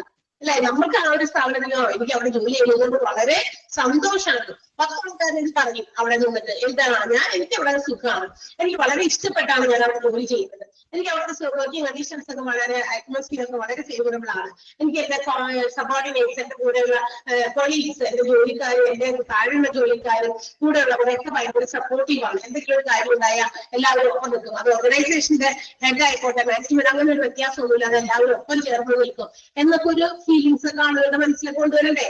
അതൊക്കെ ഹ്യൂമൻ റിസോഴ്സ് ഡിപ്പാർട്ട്മെന്റ് മാനേജ് ചെയ്തോളണം. മാത്രമല്ല, they are responsible for providing compensation for the services provided by the employees. മാത്രമല്ല, ജോലിക്കാര് അവർ ചെയ്യുന്ന ജോലിക്ക് കൃത്യമായ കൂലി അവർക്ക് കൊടുത്തിരിക്കണം. അതിലൂടെ റെസ്പോൺസിബിലിറ്റി ആർക്കുണ്ട്? HR-നുണ്ട്, ഹ്യൂമൻ റിസോഴ്സ് മാനേജ്മെന്റിനുണ്ട്. അപ്പൊ ഈ ഒരു ഡിപ്പാർട്ട്മെന്റ് അതിന് വേണ്ടിയിട്ടുള്ളതാ. എംപ്ലോയീസിനെ കുറിച്ച് അന്വേഷിക്കുക. ഇവരുടെ ജോലിയാണ് ഒരു ഓർഗനൈസേഷനിൽ ജോലി ചെയ്യുന്ന വർക്കേഴ്സ്, ഏത് ലെവൽ ഓഫ് വർക്കേഴ്സും ആയിക്കോട്ടെ, സ്റ്റാഫുകളായിക്കോട്ടെ, അവരെല്ലാവരും അവരവരുടെ ജോലിയിൽ സംതൃപ്തരാണോ എന്ന് ഉറപ്പുവരുത്തുക. അവർക്ക് മോണിറ്ററി, നോൺ മോണിറ്ററി ബെനിഫിറ്റുകൾ പ്രൊവൈഡ് ചെയ്യുക. എഫിഷ്യന്റ് ആയിട്ടുള്ള ജോലിക്കാരെ റിക്രൂട്ട് ചെയ്യുക. അവർ ചെയ്യുന്ന ജോലിക്ക് കോമ്പൻസേഷൻസ് പ്രൊവൈഡ് ചെയ്യുക. ഇത്തരം ഉത്തരവാദിത്തങ്ങളൊക്കെ ഹ്യൂമൻ റിസോഴ്സ് ഡിപ്പാർട്ട്മെന്റിന്റേതാണ്. ക്ലിയർ ആയോ? Any doubt? ഹ്യൂമൻ റിസോഴ്സ് ഡിപ്പാർട്ട്മെന്റിനെ കുറിച്ച് എന്തെങ്കിലും ഡൗട്ട് ഉണ്ടോ? പറയോ? ശരികൊണ്ടാണെന്ന് തോന്നുന്നു. No doubt. നിങ്ങൾക്ക് വേഗം പറയണം. കാരണം ഇത് ഞാൻ പറഞ്ഞില്ലേ, ഇതൊരു കോഴ്സായിട്ട് പഠിക്കുന്നുണ്ട്. കാരണം ഇന്ന് ഓർഗനൈസേഷൻ, ഞാൻ ഇതിന്റെ പറഞ്ഞപ്പോ ഇതിന്റെ കൂടെ അടുത്ത ഒരു കാര്യം പറയുന്നതാണ്. ഈ പറയുന്ന പല ഓർഗനൈസേഷനിലും ഒത്തിരി ആളുകള് അവരുടെ വർക്കിംഗ് സിറ്റുവേഷൻസിൽ അവർക്ക് ഉണ്ടാകാവുന്ന അൺഫേവറബിൾ ആയിട്ടുള്ള സിറ്റുവേഷൻസ്, ഒട്ടും അവർക്ക് എന്താ പറയാ മാനേജ് ചെയ്ത് കൊണ്ടുപോകാൻ പറ്റാത്ത, അനുകൂലമല്ലാത്ത ചില ജോലി ചുറ്റുപാടുകൾ, അവരനുഭവിക്കുന്ന സ്ട്രെസ്, മാനേജ്മെന്റിന്റെ ഭാഗത്ത് നിന്ന് കൊടുക്കുന്ന ചില എന്താ പറയാ ഇൻഫ്യൂഷൻസ് കൊണ്ടുണ്ടാകുന്ന സ്ട്രെസ്, മാനസികമായിട്ട് അവരെ തളർത്തുക, അല്ലെങ്കിൽ അവർക്ക് ചെയ്യുന്ന ജോലിയെ അവർ അർഹിക്കുന്ന കൂലി കൊടുക്കാതിരിക്കുക, അങ്ങനെയൊക്കെ വരുമ്പോഴാണ് ഇവരെല്ലാവരും ഭയങ്കര ഒരു കംപ്ലൈന്റ് പോലെ എല്ലാവരും ഇത്രയും ജോലി ചെയ്യുന്നത്, ഇത്രയും ഹാർഡ് വർക്ക് നമ്മൾ ചെയ്യുന്നത്, എന്നാൽ നമുക്ക് അതിനനുസരിച്ച് അതിന് പ്രൊപ്പോർഷനേറ്റ് ആയിട്ടുള്ള ഒരു വേജസ് അല്ല, അല്ലെങ്കിൽ സാലറി അല്ല നമുക്ക് കിട്ടുന്നത് എന്നൊക്കെ കൂടി എല്ലാവരും കൂടി അവരുടെ ആവശ്യങ്ങൾ ഉന്നയിക്കാൻ തുടങ്ങുന്നത് അത്തരം സാഹചര്യത്തിലാണ്. അപ്പൊ അങ്ങനെയൊക്കെ ജോലി ചെയ്യുന്ന ഒരുപാട് ഓർഗനൈസേഷൻസ് ഉണ്ട്. അപ്പൊ അതിനൊരു അത്തരം പോരായ്മകളൊക്കെ നികത്താൻ ഒക്കെ വേണ്ടിയിട്ടാണ് ഹ്യൂമൻ റിസോഴ്സ് മാനേജ് ചെയ്യാൻ വേണ്ടിയിട്ട് ഒരു ഡിപ്പാർട്ട്മെന്റ് അതിന് വേണ്ടിയിട്ട് ഒരുക്കിയിരിക്കുന്നത്. ഹോസ്പിറ്റലിൽ നമുക്കറിയാം 1-2 ആളുകളല്ല ജോലി ചെയ്യുന്നത്. നോക്കിയാൽ നിങ്ങൾ ക്ലീനിങ് സെക്ഷനിൽ അല്ലെ, നിങ്ങൾ പഠിച്ചിട്ടുള്ള ഹൗസ് കീപ്പിംഗ് ഡിപ്പാർട്ട്മെന്റ് അല്ലെ, അതായത് നമ്മുടെ ക്യാൻറ്റീൻ, ഹോസ്പിറ്റലിന്റെ കിച്ചൺ ഡിപ്പാർട്ട്മെന്റ്, എത്ര ജോലിക്കാർ അവിടെ തന്നെ ഉണ്ടാവുക. നഴ്സസ് എത്രയൊക്കെയാ, ഓരോ സ്പെഷ്യലൈസ്ഡ് ആയിട്ടുള്ള നഴ്സസ് ഉണ്ട്, അല്ലാതെ കോമൺ ആയിട്ടുള്ള ജനറൽ ആയിട്ടുള്ള എല്ലാ വിഭാഗവും കൈകാര്യം ചെയ്യുന്ന നഴ്സസ് ഉണ്ട് അല്ലെ, ഡോക്ടേഴ്സ് ഉണ്ട്, അല്ലെങ്കിൽ അതുപോലെ തന്നെ ലോണ്ടറി സർവീസസ് നടത്തുന്ന അത്തരം ഡിപ്പാർട്ട്മെന്റ് ഉണ്ട്. എത്ര ഡിപ്പാർട്ട്മെന്റ് ഓരോന്നും ലബോറട്ടറി ഉണ്ട്, ഫാർമസി ഉണ്ട്. അപ്പൊ ഒരു ഹോസ്പിറ്റലിൽ 500 ജോലിക്കാരെ ഇതിലുണ്ടായിരിക്കും. അപ്പൊ ഇവരെല്ലാവരെയും മാനേജ് ചെയ്ത് അവരുടെയൊക്കെ സിറ്റുവേഷൻസ്, വർക്കിംഗ് കണ്ടീഷൻസ് ഒക്കെ എങ്ങനെയാണോ, ഓക്കെ ആണോ, അവരെല്ലാവരും സാറ്റിസ്ഫൈഡ് ആണോ, ഹാപ്പി ആണോ, ഒരു ജോലി നമ്മൾ ചെയ്യുമ്പോൾ എങ്ങനെ ചെയ്യണം, എങ്ങനെയാ ജോലിയല്ലേ കഷ്ടപ്പെട്ട് എന്താ പറയാ ആരെങ്കിലും ഒക്കെ പഴിചാരി മനുഷ്യന് വേറെ ഒരു നിവൃത്തിയുണ്ടായിരുന്നു ചെയ്യില്ലായിരുന്നു എന്നൊക്കെ പറഞ്ഞ് മനസ്സിനെ നമ്മൾ തന്നെ വെറുതെ ഇങ്ങനെ പ്രവൃത്തികൊണ്ട് ജോലി ചെയ്യുന്നതാണോ, വളരെ സന്തോഷത്തോടെ വളരെ എന്താ പറയാ ഇഷ്ടപ്പെട്ട ആ ഒരു ജോലി ചെയ്യുന്നതാണോ, ഏതായിരിക്കും നല്ലത്? നമ്മളെപ്പോഴും സന്തോഷത്തോടെ ഇഷ്ടപ്പെട്ട് ജോലി ചെയ്യണം. കഷ്ടപ്പെട്ട് ജോലി ചെയ്യുന്നതിനേക്കാള് നല്ലതായിരിക്കും. അപ്പൊ അങ്ങനെ ആക്കണം, ഇഷ്ടപ്പെട്ട് ജോലി ചെയ്യുന്നവരാക്കി എംപ്ലോയീസിനെ മാറ്റണം അല്ലെ, വളരെ സന്തോഷത്തോടെ. ഇതൊക്കെ നിസ്സാരമായിട്ട് ചെയ്യാൻ പറ്റുമോ എന്നുള്ള രീതിയിൽ, അല്ലെങ്കിൽ എന്തെങ്കിലും ഇതെനിക്ക് പറ്റുമോ എന്നൊക്കെ പറഞ്ഞ് നമ്മൾ അതിനെ തന്നെ നമ്മളിങ്ങനെ ആലോചിച്ച് കൂടി നമ്മളൊന്ന് ജസ്റ്റ് ട്രൈ അല്ലെ, ഒരു ട്രൈ ചെയ്ത് നോക്കാൻ ആർക്കും പറ്റുമല്ലോ എന്ന് നമ്മളൊന്ന് ട്രൈ ചെയ്യും. ചിലപ്പോൾ ഒരു പ്രാവശ്യം 2 പ്രാവശ്യം ട്രൈ ചെയ്യുമ്പോൾ ചിലപ്പോ ഫോൾട്ട് ആയി പോകാം അല്ലെ, അത് ചിലപ്പോ ശരിയായിരുന്നു വരില്ല. കറക്റ്റ് ചെയ്യാൻ നമുക്ക് സമയങ്ങളുണ്ട്. അപ്പൊ അത് കറക്റ്റ് ചെയ്ത് നമുക്കത് പറ്റുമെന്ന രീതിയിലേക്ക് ചിന്തിച്ചു നോക്കിയേ, പോസിറ്റീവായിട്ട് ചിന്തിച്ചാൽ നമുക്ക് ചെയ്യാൻ സാധിക്കും. ഒത്തിരി ആളുകൾ അതിന് നമുക്ക് എക്സാമ്പിൾ ഉണ്ട്. നമ്മൾ ഇഷ്ടംപോലെ ആളുകളെ കുറിച്ച് നമ്മൾ കേട്ടിട്ടുണ്ട്. ഒത്തിരി എന്താ പറയാ ഇതുപോലെ കഷ്ടപ്പെട്ട് മുന്നിലേക്ക് വന്നിരിക്കുന്ന ഒത്തിരി ഗ്രേറ്റ് പീപ്പിളിനെ കുറിച്ച് നമ്മൾ കേട്ടിട്ടുണ്ടായിട്ടുണ്ട്. അവരൊക്കെ നമുക്ക് പ്രചോദനമായിട്ട് എടുക്കാം, എന്നിട്ട് ചെയ്യാം. ഓക്കെ, അപ്പൊ എന്തായാലും ഹ്യൂമൻ റിസോഴ്സ് ഡിപ്പാർട്ട്മെന്റ് മനസ്സിലായല്ലോ. അപ്പൊ ഹ്യൂമൻ റിസോഴ്സസിനെ മൊത്തത്തില് മാനേജ് ചെയ്യുന്ന ഡിപ്പാർട്ട്മെന്റ് ആണ് ഹ്യൂമൻ റിസോഴ്സ് ഡിപ്പാർട്ട്മെന്റ്. വെറുതെ മാനേജ് ചെയ്യില്ല, ഒരു പണിയെടുക്കണ്ടോ ഒരു പണിയെടുക്കണ്ടോ, ആരെ പണിയെടുക്കാതെ നിൽക്കുന്നേ എന്നൊക്കെ നോക്കൽ മാത്രമല്ല, അതൊക്കെ നോക്കണം. ഒപ്പം തന്നെ എന്താ പറയാ റിക്രൂട്ട്മെന്റ് കാര്യങ്ങളൊക്കെ കൃത്യമായിട്ട് എഫിഷ്യന്റ് ആയിട്ടുള്ള ആൾക്കാരെ ജോലിക്ക് ഏൽപ്പിക്കണം. കൂടാതെ അവരുടെ സാറ്റിസ്ഫാക്ഷൻ, അവരുടെ വർക്കിംഗ് കണ്ടീഷൻസ് ഒക്കെ ഫേവറബിൾ ആണോ എന്ന് നോക്കുക. അവരുടെ മോണിറ്ററി നോൺ മോണിറ്ററി ബെനിഫിറ്റുകൾ പ്രൊവൈഡ് ചെയ്യാം. കൂടാതെ ഏറ്റവും ഇമ്പോർട്ടന്റ് ആയിട്ടുള്ളത് അവർ ജോലിക്ക് ഇതൊക്കെ കൃത്യമായിട്ട് നടക്കുന്നുണ്ടോ എന്ന് മോണിറ്റർ ചെയ്തുകൊണ്ടിരിക്കുന്ന ഒരു ഡിപ്പാർട്ട്മെന്റ് ആണ് ഹ്യൂമൻ റിസോഴ്സ് ഡിപ്പാർട്ട്മെന്റ്. സോ അടുത്തത് രണ്ടാമത്തേത് ഫിനാൻസ് ഡിപ്പാർട്ട്മെന്റ് ആണ്. എന്തായാലും finance which handles the financial aspects of the hospital. ഒരു ഹോസ്പിറ്റലിന്റെ സാമ്പത്തിക ഇടപാടുകൾ കൈകാര്യം ചെയ്യുന്ന ഡിപ്പാർട്ട്മെന്റ് ആയിരിക്കും ഫിനാൻസ്. പറയുന്ന പേരിൽ തന്നെ നമുക്കറിയാം. അപ്പൊ എന്താണ് ഇവർ ചെയ്യുക? കാശ് കൊടുത്ത് ഇങ്ങോട്ട് വാങ്ങിക്കുക, വാങ്ങിക്കുക അല്ലെ, പേഷ്യൻസിൽ നിന്ന് കാശ് ഇങ്ങോട്ട് വാങ്ങിക്കുക, ഹോസ്പിറ്റലിന് ആവശ്യമായ സാധനങ്ങൾ വാങ്ങിക്കേണ്ടി വരുമ്പോൾ കാശ് അങ്ങോട്ട് കൊടുക്കുക മാത്രമാണോ? They have to make the financial budgets, financial plans. ഇത് മാത്രമല്ല, ഈ പറയുന്ന ഹോസ്പിറ്റലില് അടുത്ത വർഷത്തേക്ക് നമ്മുടെ എന്തൊക്കെ ഫിനാൻഷ്യൽ സാമ്പത്തികപരമായിട്ടുള്ള ബഡ്ജറ്റ് തയ്യാറാക്കണം. അടുത്ത വർഷം ഇന്ന കാര്യങ്ങളൊക്കെ നമുക്ക് ഇമ്പ്രൂവ്മെന്റ് വരുത്താനുണ്ട്. അപ്പൊ അതിന് കാശ് വേണം. ഇന്ന ഡിപ്പാർട്ട്മെന്റ് ഇച്ചിരി താഴ്ന്നു കിടക്കുക, അവിടെ കുറച്ച് പുതിയ മോഡൽ, പുതിയ ഇന്നോവേഷൻസിൽ കൊണ്ടുവന്നിരിക്കുന്ന കുറെ എന്താ പറയാ മെഷീൻസ്, മെക്കാനിക്കൽ ഇൻസ്ട്രുമെന്റ്സുകളൊക്കെ കൊണ്ടുവരണം. അപ്പൊ അതിന് ഇത്ര കാശ് വരും. അപ്പൊ ഇന്നത്തെ ഒരു ബഡ്ജറ്റ് പ്ലാൻ ചെയ്യും. ഇന്നൊരു ഡിപ്പാർട്ട്മെന്റിൽ ഒരു ഡെവലപ്മെന്റ് കൊണ്ടുവരാനുണ്ട്, ഇന്ന ഒരു ഇത്തിരി കൂടി നീട്ടണം. അപ്പൊ ആ ബിൽഡിംഗ് നമ്മൾ എന്താ പറയാ കുറച്ച് എക്സ്റ്റെൻഡ് ചെയ്യണം. അപ്പൊ ആ ഒരു ഭാഗം, അങ്ങനെ കുറെ കാര്യങ്ങളെ കുറിച്ച് ബഡ്ജറ്റ് തയ്യാറാക്കാം. അപ്പൊ ഇതൊക്കെ കാശ് വേണ്ടേ? അപ്പൊ ഫിനാൻഷ്യൽ ഡിപ്പാർട്ട്മെന്റുകളാണ് അതിനുള്ള ബഡ്ജറ്റ് തയ്യാറാക്കുക. മാത്രമല്ല ഫിനാൻഷ്യൽ പ്ലാൻസ് ഇൻ ഫ്യൂച്ചർ, ഭാവിയില് നമുക്ക് എന്തൊക്കെ ഫിനാൻസ് ആവശ്യം വരും എന്നതിനെ കുറിച്ചുള്ള കാര്യങ്ങൾ പ്ലാൻ ചെയ്യണം. And also to distribute finance resources to various departments for development purpose. ഇനി ഇത് മാത്രമല്ല, മറ്റ് ഡിപ്പാർട്ട്മെന്റുകളിലേക്ക് അവരുടെ കയ്യിലുള്ള വരുമാനം, അതായത് അവരുടെ പ്രോഫിറ്റിന്റെ ഒരു ഭാഗം എടുത്തിട്ട് അപ്ഗ്രഡേഷൻസ് വരുത്താൻ പല ഡിപ്പാർട്ട്മെന്റുകളിലും എന്തെങ്കിലും തരത്തിലുള്ള ഉയർച്ച കൊണ്ടുവരണമെങ്കിൽ അതിന് അപ്ഗ്രേഡ് ചെയ്യാനായിട്ട്, ഡെവലപ്മെന്റ് കൊണ്ടുവരാനായിട്ട് അതിനുവേണ്ടിയുള്ള സാമ്പത്തികമായിട്ടുള്ള കാര്യങ്ങൾ വിതരണം ചെയ്യണം. ഏതെങ്കിലും ഒരു ഡിപ്പാർട്ട്മെന്റ് മാത്രം വളർന്നാൽ മതി ഒരു ഹോസ്പിറ്റലിന്റെ? എന്നാലോചിച്ച് നോക്കിയാൽ നിങ്ങൾ, ഏതെങ്കിലും ഒരു ഹോസ്പിറ്റലിന്റെ ഏതെങ്കിലും ഒരു ഡിപ്പാർട്ട്മെന്റ് മാത്രം വികസനം പ്രാപിച്ചാൽ മതിയോ? ഇപ്പൊ കാർഡിയോളജി, അവിടെ കാർഡിയോളജിക്ക് ഏറ്റവും നല്ല ട്രീറ്റ്മെന്റ് കിട്ടുന്ന ഹോസ്പിറ്റലുകളാണ്. പക്ഷെ മറ്റൊരു ഡിപ്പാർട്ട്മെന്റ് പോയിട്ടാ അങ്ങനെ പറയിപ്പിക്കരുതല്ലോ അല്ലെ. ഒരു ഹോസ്പിറ്റലിന്റെ എവറി ഡിപ്പാർട്ട്മെന്റ്, കാർഡിയോളജിയോ ഗൈനക്കോ ഏതൊക്കെ ഡിപ്പാർട്ട്മെന്റ് അറിയിട്ടോ അതെല്ലാം വളരെ എഫക്റ്റീവ് ആയിട്ട് നല്ല പുതിയ ടെക്നോളജീസ് ഉപയോഗിച്ച് ഉള്ള കാര്യങ്ങളൊക്കെ ചികിത്സയും മറ്റും കൊടുക്കുമ്പോ എന്തൊക്കെയാണ് ഓവർഫ്ലോ ഓഫ് പേഷ്യൻസ് ഇങ്ങനെ ഒഴുകിക്കൊണ്ടിരിക്കും ഹോസ്പിറ്റലിലേക്ക്. ഹോസ്പിറ്റൽ അല്ലെ. അങ്ങനെ വരുമ്പോ ഹോസ്പിറ്റലിന്റെ വികസനം, അതുപോലെ തന്നെ അവരുടെ ഗുഡ്വില്ല്, അവരുടെ ലാഭം ഒക്കെ വർദ്ധിക്കാൻ കഴിയാം. ഓക്കെ, അപ്പൊ അതിന് വേണ്ടിയിട്ട് ഡെവലപ്മെന്റ് എല്ലാ ഡിപ്പാർട്ട്മെന്റിലേക്കും വരണം. അതിനുവേണ്ടിയുള്ള ഫിനാൻഷ്യൽ സഹായമൊക്കെ ഡിസ്ട്രിബ്യൂട്ട് ചെയ്ത് കൊടുക്കുക എന്നുള്ളതും ഫിനാൻസ് ഡിപ്പാർട്ട്മെന്റിന്റെ ജോലിയാണ്. And also they also make wage statements of the staff. ഈ സ്റ്റാഫുകൾക്കൊക്കെ സ്റ്റാഫുകൾക്ക് കൊടുക്കാനുള്ള കൂലിയില്ല, അതിന്റെ സ്റ്റേറ്റ്മെന്റ് ഒക്കെ തയ്യാറാക്കുന്നത് ഫിനാൻസ് ഡിപ്പാർട്ട്മെന്റ് ആണ്. പിന്നെ ഹോസ്പിറ്റൽസിലേക്ക് ആവശ്യമുള്ള മെഡിക്കൽ സപ്ലൈസ്, ഫാർമസ്യൂട്ടിക്കൽ ഇൻസ്ട്രുമെന്റുകൾ ഇതൊക്കെ വാങ്ങിക്കുന്നതൊക്കെ ഫിനാൻസ് ഡിപ്പാർട്ട്മെന്റ് ആണ്. ഹോസ്പിറ്റലിൽ ആവശ്യമുള്ള എന്താ പറയാ മരുന്നിന് വേണ്ടിയിട്ടുള്ള മറ്റു സാധനങ്ങളൊക്കെ ഉണ്ടാവുമല്ലോ, അങ്ങനെ എല്ലാം വാങ്ങുന്നത് ഈ കാശ് കൊടുക്കുന്നതല്ലേ. അപ്പൊ അതുകൊണ്ട് ഫിനാൻസ് ഡിപ്പാർട്ട്മെന്റിൽ അതിനുള്ള പൈസ കൊടുക്കണ്ടേ. അതുകൊണ്ട് ഇതൊക്കെ കൈകാര്യം ചെയ്യുന്നത് ഫിനാൻസ് ഡിപ്പാർട്ട്മെന്റ് ആണ് എന്നാണ് പറയാം. മനസ്സിലായോ എന്താണ് ഫിനാൻസ് ഡിപ്പാർട്ട്മെന്റ് എന്ന്? ജസ്റ്റ് ഒന്ന് വായിച്ചു നോക്കി, എന്തെങ്കിലും മനസ്സിലാവുന്നുണ്ടെങ്കിൽ ചോദിച്ചാൽ മതി. ഒരു 3 സെന്റൻസ് ഉണ്ടാക്കാണ്. ആ 3 സെന്റൻസ് ഒന്ന് മനസ്സിലായോ എന്ന് നോക്കാം. പിന്നെ ഡൗട്ട്സ് ചോദിക്കാം.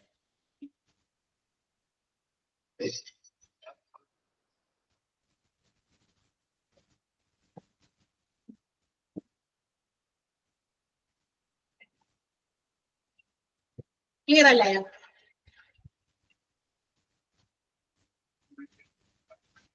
Okay, so the next department, but the last department, അല്ലേ? ഇനി അടുത്തതാണ് നമ്മൾ പഠിക്കുന്ന ഹോസ്പിറ്റൽ അഡ്മിനിസ്ട്രേഷൻ എന്ന് പറയുന്ന അഡ്മിനിസ്ട്രേഷൻ വിഭാഗമാണ് അടുത്തത്. ഈ ഡിപ്പാർട്ട്മെന്റിന്റെ പ്രത്യേകത എന്താ, അല്ലെങ്കിൽ എന്താണ് ചെയ്യുന്നത്? They have the power to look after all the day-to-day operations of the hospital. ഒരു ഹോസ്പിറ്റലിൽ ഉണ്ടാകുന്ന ദൈനംദിന പ്രവർത്തനങ്ങൾ, അതായത് ഡെയിലി ഓപ്പറേഷൻസ്. എല്ലാ ദിവസവും ഓപ്പറേഷൻ നടക്കുന്നത് നോക്കണമെന്നല്ല, അല്ല, ഒരു ഹോസ്പിറ്റലിൽ നടക്കുന്ന എല്ലാ പ്രവർത്തനങ്ങളും അർത്ഥം. എല്ലാ ദിവസത്തിലെ ദൈനംദിന പ്രവർത്തനങ്ങൾ എല്ലാം തന്നെ മോണിറ്റർ ചെയ്യുക, അതൊക്കെ നോക്കി നടത്തുക എന്നുള്ള അധികാരം അതായത് ഡിപ്പാർട്ട്മെന്റിന്, അഡ്മിനിസ്ട്രേറ്റീവ് ഡിപ്പാർട്ട്മെന്റിനാണ്. ഇനി മാത്രമല്ല, എന്തെങ്കിലും ഹോസ്പിറ്റൽ സംബന്ധമായിട്ടുള്ള പേപ്പർ വർക്കുകളൊക്കെ ഉണ്ടെങ്കിൽ, എഴുത്തുകളൊക്കെ ഉണ്ടാവുമല്ലോ. പേപ്പർ വർക്ക് ഉദ്ദേശിക്കുന്നതാണ് ന്യൂസ് പേപ്പറിൽ വെച്ചടി ചേർക്കുന്നതല്ല ഉദ്ദേശിക്കുന്നത്.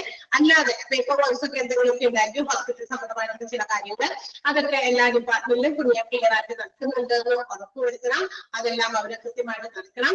അപ്പൊ അങ്ങനെയൊക്കെ ചെയ്യുക മാത്രമല്ല, whether all the department are following the procedures of the hospital. ഹോസ്പിറ്റലിന്റെ റൂൾസ് ആൻഡ് റെഗുലേഷൻസ് ഫോളോ ചെയ്തിട്ടാണോ എല്ലാ ഡിപ്പാർട്ട്മെന്റും മുന്നോട്ട് പോകുന്നത് എന്നുകൂടി ഉറപ്പുവരുത്തണം. ഇപ്പൊ ഏതെങ്കിലും പർട്ടിക്കുലർ ഡിപ്പാർട്ട്മെന്റ് ഹോസ്പിറ്റലിന്റെ മാനേജ്മെന്റിന്റെ കാര്യങ്ങൾക്ക് എതിരായിട്ടൊക്കെ പ്രവർത്തിക്കുന്നുണ്ടോ എന്നൊക്കെ നോക്കണം. അപ്പൊ അവിടെ ഒരു ഹോസ്പിറ്റലിൽ ഒരു rules and regulations, policies, procedures ഒക്കെ ഉണ്ട്.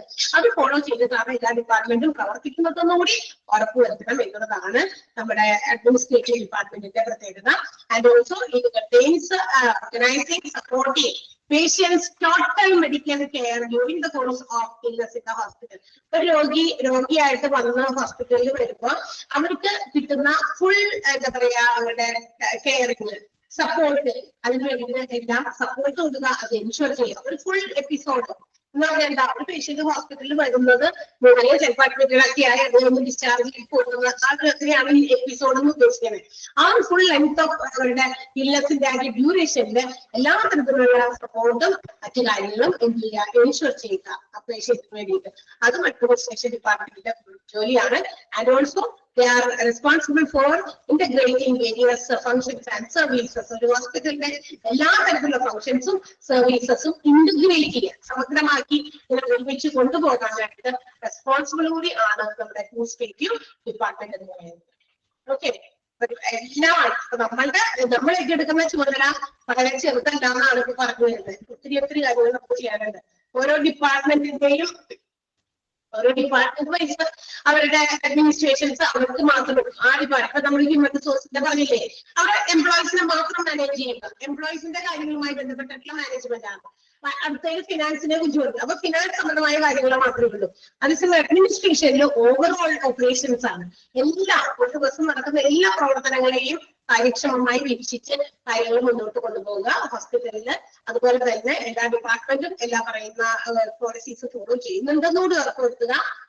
മാത്രമല്ല, ഒരു പേഷ്യന്റ് ഹോസ്പിറ്റലിൽ വരുമ്പോൾ അവരുടെ ട്രീറ്റ്മെന്റ് സംബന്ധമായിട്ടുള്ള കാര്യങ്ങൾക്ക് ഫുൾ സപ്പോർട്ട്, ആ ഒരു ഡ്യൂറേഷനിൽ ഫുൾ സപ്പോർട്ട് അവർക്ക് പ്രൊവൈഡ് ചെയ്യുക. ആൻഡ് ലാസ്റ്റ്ലി അത് പറയുന്നത് integrating various functions and services of the hospital. ഹോസ്പിറ്റലിന്റെ എല്ലാ പ്രവർത്തനങ്ങളും സേവനങ്ങളും ഒക്കെ എന്ത് ചെയ്യുക, ഇന്റഗ്രേറ്റ് ചെയ്ത് കൊണ്ടുപോകുക എന്നതാണ്. ക്ലിയർ ആയോ? അഡ്മിനിസ്ട്രേഷൻ എന്താണ് മനസ്സിലായോ? ക്ലിയർ ആണോ? ഒന്ന് ജസ്റ്റ് വായിച്ചു നോക്കിയേ. നമ്മളുടെ ആ ഒരു ചാപ്റ്റർ അതോടുകൂടി കഴിയും. ഹോസ്പിറ്റലിന്റെ ഡിപ്പാർട്ട്മെന്റുകളാണ് നമ്മൾ ഇത്ര ദിവസമായിട്ട് പഠിച്ചുകൊണ്ടിരുന്നത്. ഏകദേശം കംപ്ലീറ്റ് ചെയ്തു. ഇതൊക്കെ നമുക്ക് എക്സ്ട്രാ നോട്ടൊന്നും ആവശ്യമില്ല. കാരണം ഇവിടെ തന്നെ സിമ്പിൾ സെന്റൻസിൽ കാര്യങ്ങളൊക്കെ വ്യക്തമായിട്ടാണ് കണ്ടുപിടിക്കുന്നത്. സെന്റൻസുകളൊന്നും ഇല്ല. അങ്ങനെ എന്തെങ്കിലും ഉണ്ടെങ്കിൽ നമുക്ക് ചുരുക്കി തരാം. പക്ഷെ ഇവിടെ അതിന്റെ ആവശ്യമില്ല. കാരണം അതിന് ചുരുക്കി തന്നിട്ടും കാര്യമൊന്നുമില്ല. നിങ്ങളുടെ PDF നിങ്ങൾക്ക് തന്നിരിക്കുന്ന ടെക്സ്റ്റ് ബുക്കിന്റെ ആ നോട്ട് ഇവിടെ പ്രസന്റ് ചെയ്തിരിക്കുന്ന PDF കണ്ടല്ലോ അല്ലെ, ആ ഒരു നോട്ടിനകത്തുള്ളതാണ് നമുക്ക് പരീക്ഷയ്ക്ക് ചോദിക്കുന്നത്. ഉള്ളിന്ന് ചെറിയൊന്നും ഒരു ചോദ്യവും വരുന്നതല്ല. ഓക്കെ, അപ്പൊ അതുകൊണ്ട് നമുക്ക് ആ നോട്ട് തന്നെ നിങ്ങൾ വായിച്ചു നോക്കണം. കാരണം അത് ഒബ്ജക്റ്റീവ് ടൈപ്പ് ക്വസ്റ്റ്യൻസ് ആണ്. ഇപ്പൊ ഹ്യൂമൻ റിസോഴ്സ് ഡിപ്പാർട്ട്മെന്റ് എന്താണ് എന്ന് ചോദിച്ചു കഴിഞ്ഞാൽ നമുക്ക് 2 മാർക്കിന്റെ 3 മാർക്കിന്റെ ക്വസ്റ്റ്യൻസിന്റെ ആൻസർ ചെയ്താനുള്ള കാര്യമില്ല. അങ്ങനെയാണെങ്കിൽ നമുക്ക് സിമ്പിൾ വേർഡ്സിലും നമ്മുടെ ഓൾഡ് വേർഡ്സിലൊക്കെ കണ്ടുപിടിച്ച് നമുക്ക് തരാൻ വേണമെങ്കിൽ അത് എക്സ്പ്ലെയിൻ ചെയ്ത് വേണമെങ്കിൽ തന്നിട്ട് നമുക്ക് നോട്ട് ചെയ്തെടുക്കാം. പക്ഷെ ഇവിടെ നമുക്ക് അതിന്റെ ആവശ്യമില്ല. ബിക്കോസ് നിങ്ങൾക്കുള്ളത് ഒബ്ജക്റ്റീവ് ടൈപ്പ് ക്വസ്റ്റ്യൻസ് ആണ്. അതുകൊണ്ട് തന്നെ അവിടെ കിടക്കുന്ന സെന്റൻസിൽ കൂടി തന്നെ ഇങ്ങനെ കണ്ടത് നിങ്ങളോട് ഒന്ന് വായിച്ചു നോക്കി എന്ന് പറയും. നമ്മുടെ തന്നെ കണ്ടുപിടിച്ച് വായിക്കണം. ഞാൻ വായിച്ച് അതിന്റെ അർത്ഥം ഓരോ സെന്റൻസിന്റെ അർത്ഥം പറയുന്നതിൽ അർത്ഥമില്ല. ഇതാണ് വായിച്ച് പരീക്ഷ എഴുതേണ്ടത്. അതുകൊണ്ടാണ് ഞാൻ വെറുതെ എക്സ്പ്ലെയിൻ ചെയ്തു, നിങ്ങളത് വായിച്ചു. അതിനകത്ത് എന്തെങ്കിലും ഇല്ലാത്തതോ എന്തെങ്കിലും അറിയാത്തതോ ഉണ്ടെങ്കിൽ എന്നോട് ചോദിച്ചാൽ ഞാൻ പറഞ്ഞുതരാം. അപ്പൊ ക്ലിയർ ആയോ ഇത്? മൂന്നെണ്ണം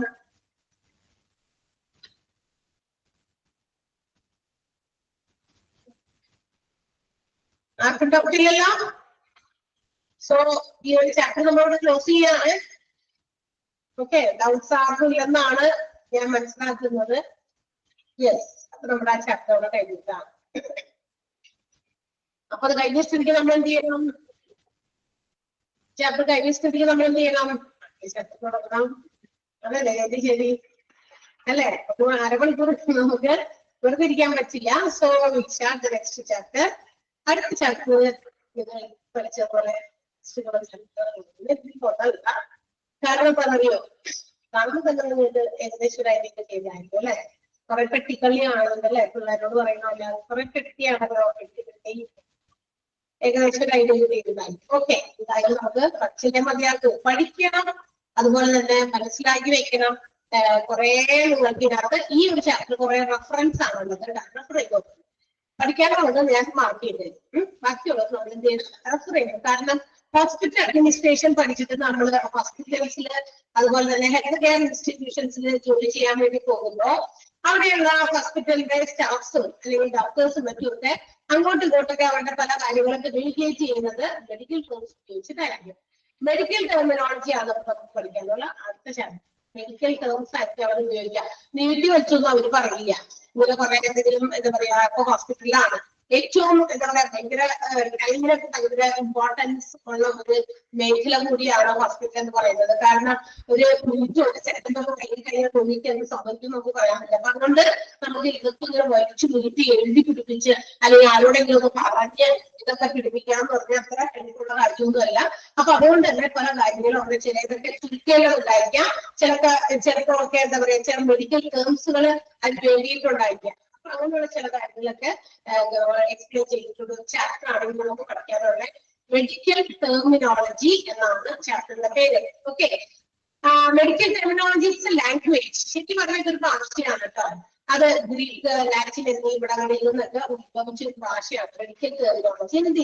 എന്തിനു വേണ്ടി ഇങ്ങനെ ഒരു ഭാഷ ഉണ്ട്? നമ്മുടെ ഭാഷ അത് ഇംഗ്ലീഷും മലയാളം, ഹിന്ദി, എന്താ പറയാ കന്നഡ, തമിഴ് എന്നൊക്കെ പറഞ്ഞ് ഭാഷകളുണ്ട്. മെഡിക്കൽ ടെർമിനോളജി എന്ന് പറഞ്ഞ ഒരു ഭാഷയുണ്ടോ എന്ന് വിചാരിക്കും. തീർച്ചയായിട്ടും ഉണ്ട്.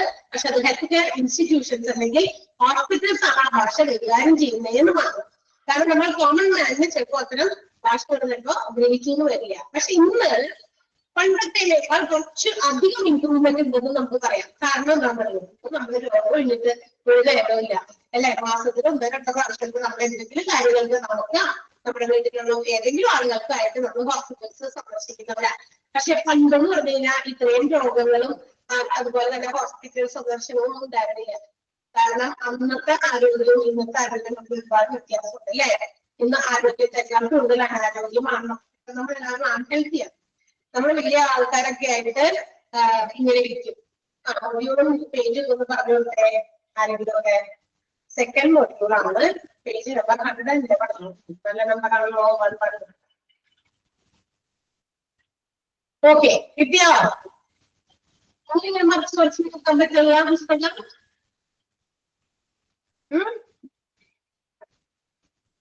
കിട്ടിയോ പേജ്? യെസ്.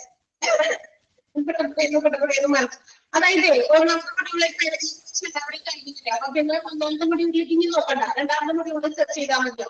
അപ്പൊ അങ്ങനെ നോക്കാട്ടോ. അപ്പൊ രണ്ടാമത്തെ മൊഡ്യൂളിൽ എടുത്ത് കഴിഞ്ഞു ഇതിലേക്ക് നമുക്ക് എടുത്ത് വെക്കാൻ പറ്റും. ഓക്കെ. അപ്പൊ അങ്ങനെ വരുമ്പോ ഇല്ലേ ഈ പറയുന്ന ഹോസ്പിറ്റൽസിലും പല ലാംഗ്വേജസ് അല്ല, ഇതുപോലെ എന്താ പറയാ പല കാര്യങ്ങൾ അങ്ങോട്ട് കൊണ്ട് കമ്മ്യൂണിക്കേറ്റ് ചെയ്യാൻ use some different type of language which is not medical terminology. അതിനുവേണ്ടി ഉപയോഗിക്കുന്ന ഒരു ഭാഷയാണ് കേട്ടോ. അത് ഗ്രീക്ക് ലാറ്റിനിൽ നിന്നൊക്കെയാണ് ഇൻട്രൊഡ്യൂസ് ചെയ്തത്. ഇത് ഒരു ഇന്റർനാഷണൽ ലാംഗ്വേജ് ആയിട്ടാണ് ഇന്ന് മെഡിക്കൽ ടെർമിനോളജി അറിയപ്പെടുന്നത്. ഇന്റർനാഷണൽ മീൻസ് ഇന്റർനാഷണൽ ലെവൽ, അന്തർദേശീയ തലത്തിൽ ഇതൊരു ലാംഗ്വേജ് ആയിട്ട് അക്സെപ്റ്റ് ചെയ്തു. And also it is essential for communicating with other medical staffs, medical workers. അതായത് ഈ എന്താ പറയാ നമ്മുടെ വൈദ്യശാസ്ത്ര രംഗത്ത് അല്ലെങ്കിൽ ഹോസ്പിറ്റൽ പോലുള്ള രോഗങ്ങളുമായിട്ട് ബന്ധപ്പെടുന്ന ആളുകൾ, അതുപോലെ തന്നെ ഹെൽത്ത് കെയർ ഇൻസ്റ്റിറ്റ്യൂഷൻസ്, അങ്ങനെയുള്ള സ്റ്റാഫുകളൊക്കെ തമ്മിൽ, ജോലിക്കാരൊക്കെ തമ്മിൽ പരസ്പരം കമ്മ്യൂണിക്കേറ്റ് ചെയ്യാൻ ഈ ഒരു ലാംഗ്വേജ് കൂടിയേ തീരും.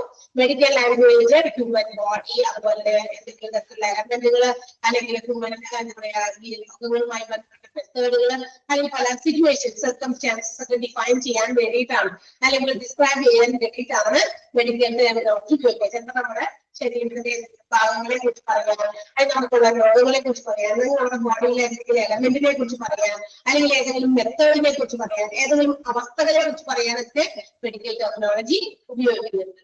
അപ്പൊ അതിന് വേണ്ടിയിട്ട് ചില എന്താ പറയാ ഈ മെഡിക്കൽ ടേംസിൽ അവർ അതിന് വേണ്ടിയിട്ട് ഹെൽപ്പ് ചെയ്യുന്ന ചില കാര്യങ്ങൾ കൂടി ഇതിനകത്ത്. ഈ ടേംസ് ഉണ്ടാകാൻ വേണ്ടി they use some prefixes, suffixes or root words. അതായത് പ്രാക്ടിക്കൽ ആയിട്ടുള്ള നോളജിന് വേണ്ടി, അതായത് ഈ എന്താ പറയാ ചില മരുന്നുകൾ ഉണ്ടാക്കാൻ, മരുന്നുകൾ കുറിക്കാൻ, രോഗത്തെ ഡിഫൈൻ ചെയ്യാൻ, ഹ്യൂമൻ ബോഡിയുടെ ഒരു പാർട്ടിനെ ഡിഫൈൻ ചെയ്യാണ്ട് എന്താ പറയാ ഈ ടേംസിനകത്ത് അവർ കുറച്ച് പ്രിഫിക്സുകളും സഫിക്സുകളും ഒക്കെ ഇൻക്ലൂഡ് ചെയ്യുന്നുണ്ട്. എന്താണ് prefix, suffix? Have you heard any word about the prefix or suffix? ഈ പ്രിഫിക്സും സഫിക്സും എവിടെയെങ്കിലും കേട്ടോ?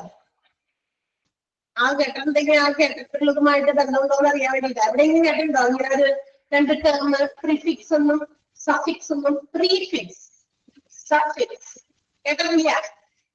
എവിടെ കേട്ടിട്ടില്ല? എവിടെ കേട്ടോ? ശില്പ എവിടെ കേട്ടിട്ടുണ്ട്? നിങ്ങൾ ഉറങ്ങുകയാണെന്ന് എനിക്കൊരു സംശയം. അതുകൊണ്ടാണ് ഞാൻ ഇങ്ങനെ നോക്കത്തിന്ന്. കെമിസ്ട്രിയിൽ കേട്ടിട്ടില്ല? കെമിസ്ട്രിയിൽ എന്തായിട്ടാണ്? ഹിസ്റ്ററിയില് എന്തായിട്ടാണ് പ്രിഫിക്സും സഫിക്സും കേട്ടേക്കുന്നത്? സ്വന്തമാണല്ലോ ഒന്ന് പറയാമോ? ആരെ പറഞ്ഞേ? ഇംഗ്ലീഷിൽ കേട്ടുന്ന ഋഷിക പറയുന്നു. അത് എന്താ പറയാ നമ്മുടെ കെമിസ്ട്രിയിൽ കേട്ടിട്ടുണ്ടെന്ന് ആരോ പറയുന്നു. ഇംഗ്ലീഷിൽ എന്താ കേട്ടേക്കണേ? പ്രിഫിക്സ് സ്റ്റാലിനെ പറയാമോ? വേഗം പറയൂ. ആ, can you define it? Prefix ഒന്ന് ഡിഫൈൻ ചെയ്യാൻ പറ്റുമോ?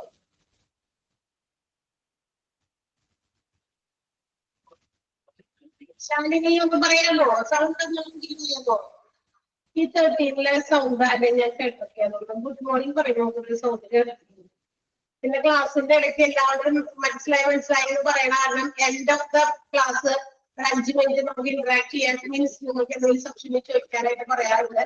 പക്ഷെ നമുക്ക് അതിനൊരു ആവശ്യം ഇതുവരെ വന്നിട്ടില്ലാത്തതുകൊണ്ട് എനിക്ക് അങ്ങനെ ഒരു സൗണ്ടും കേട്ടിട്ടില്ല. എന്തൊക്കെയോ ശാലിനിക്ക് പറയാമോ എന്താണ് പ്രിഫിക്സ് എന്ന്? പഠിക്കുക ഷോർട്ട് ഫോം ആണ് മിസ്സേ. ഷോർട്ട് ഫോം ആണ്. Okay, yes. അപ്പൊ നമുക്ക് എന്താണ് പ്രിഫിക്സ് സഫിക്സ് ഒക്കെ ആഡ് ചെയ്തിട്ടാണ് മെഡിക്കൽ ടെർമിനോളജിയിൽ മെഡിക്കൽ ടേംസ് ഉണ്ടാക്കിയിരിക്കുന്നത് ഫോർ കമ്മ്യൂണിക്കേഷൻ. അതായത് ഹോസ്പിറ്റൽസിനകത്ത് ഉള്ള വർക്കേഴ്സ് തമ്മിൽ അങ്ങോട്ട് ഇങ്ങോട്ട് കമ്മ്യൂണിക്കേറ്റ് ചെയ്യാനായിട്ട് അവര് ചില കാര്യങ്ങൾ എന്ത് ചെയ്യുന്നുണ്ട്, ഈ പ്രിഫിക്സുകളും സഫിക്സുകളും ഒക്കെ ആഡ് ചെയ്തിട്ട് മെഡിക്കൽ ടേംസുകൾ ഉണ്ടാക്കുന്നുണ്ട്. അപ്പൊ നമുക്ക് എന്താണ് പ്രിഫിക്സ് എന്നും സഫിക്സ് എന്നും പറയാം. ശരിക്കും നിങ്ങൾ ഇംഗ്ലീഷിൽ കേട്ടിരിക്കുന്നത് അതേ പ്രിഫിക്സ് സഫിക്സ് തന്നെയാണ് ഇതിലേക്ക് വരിക.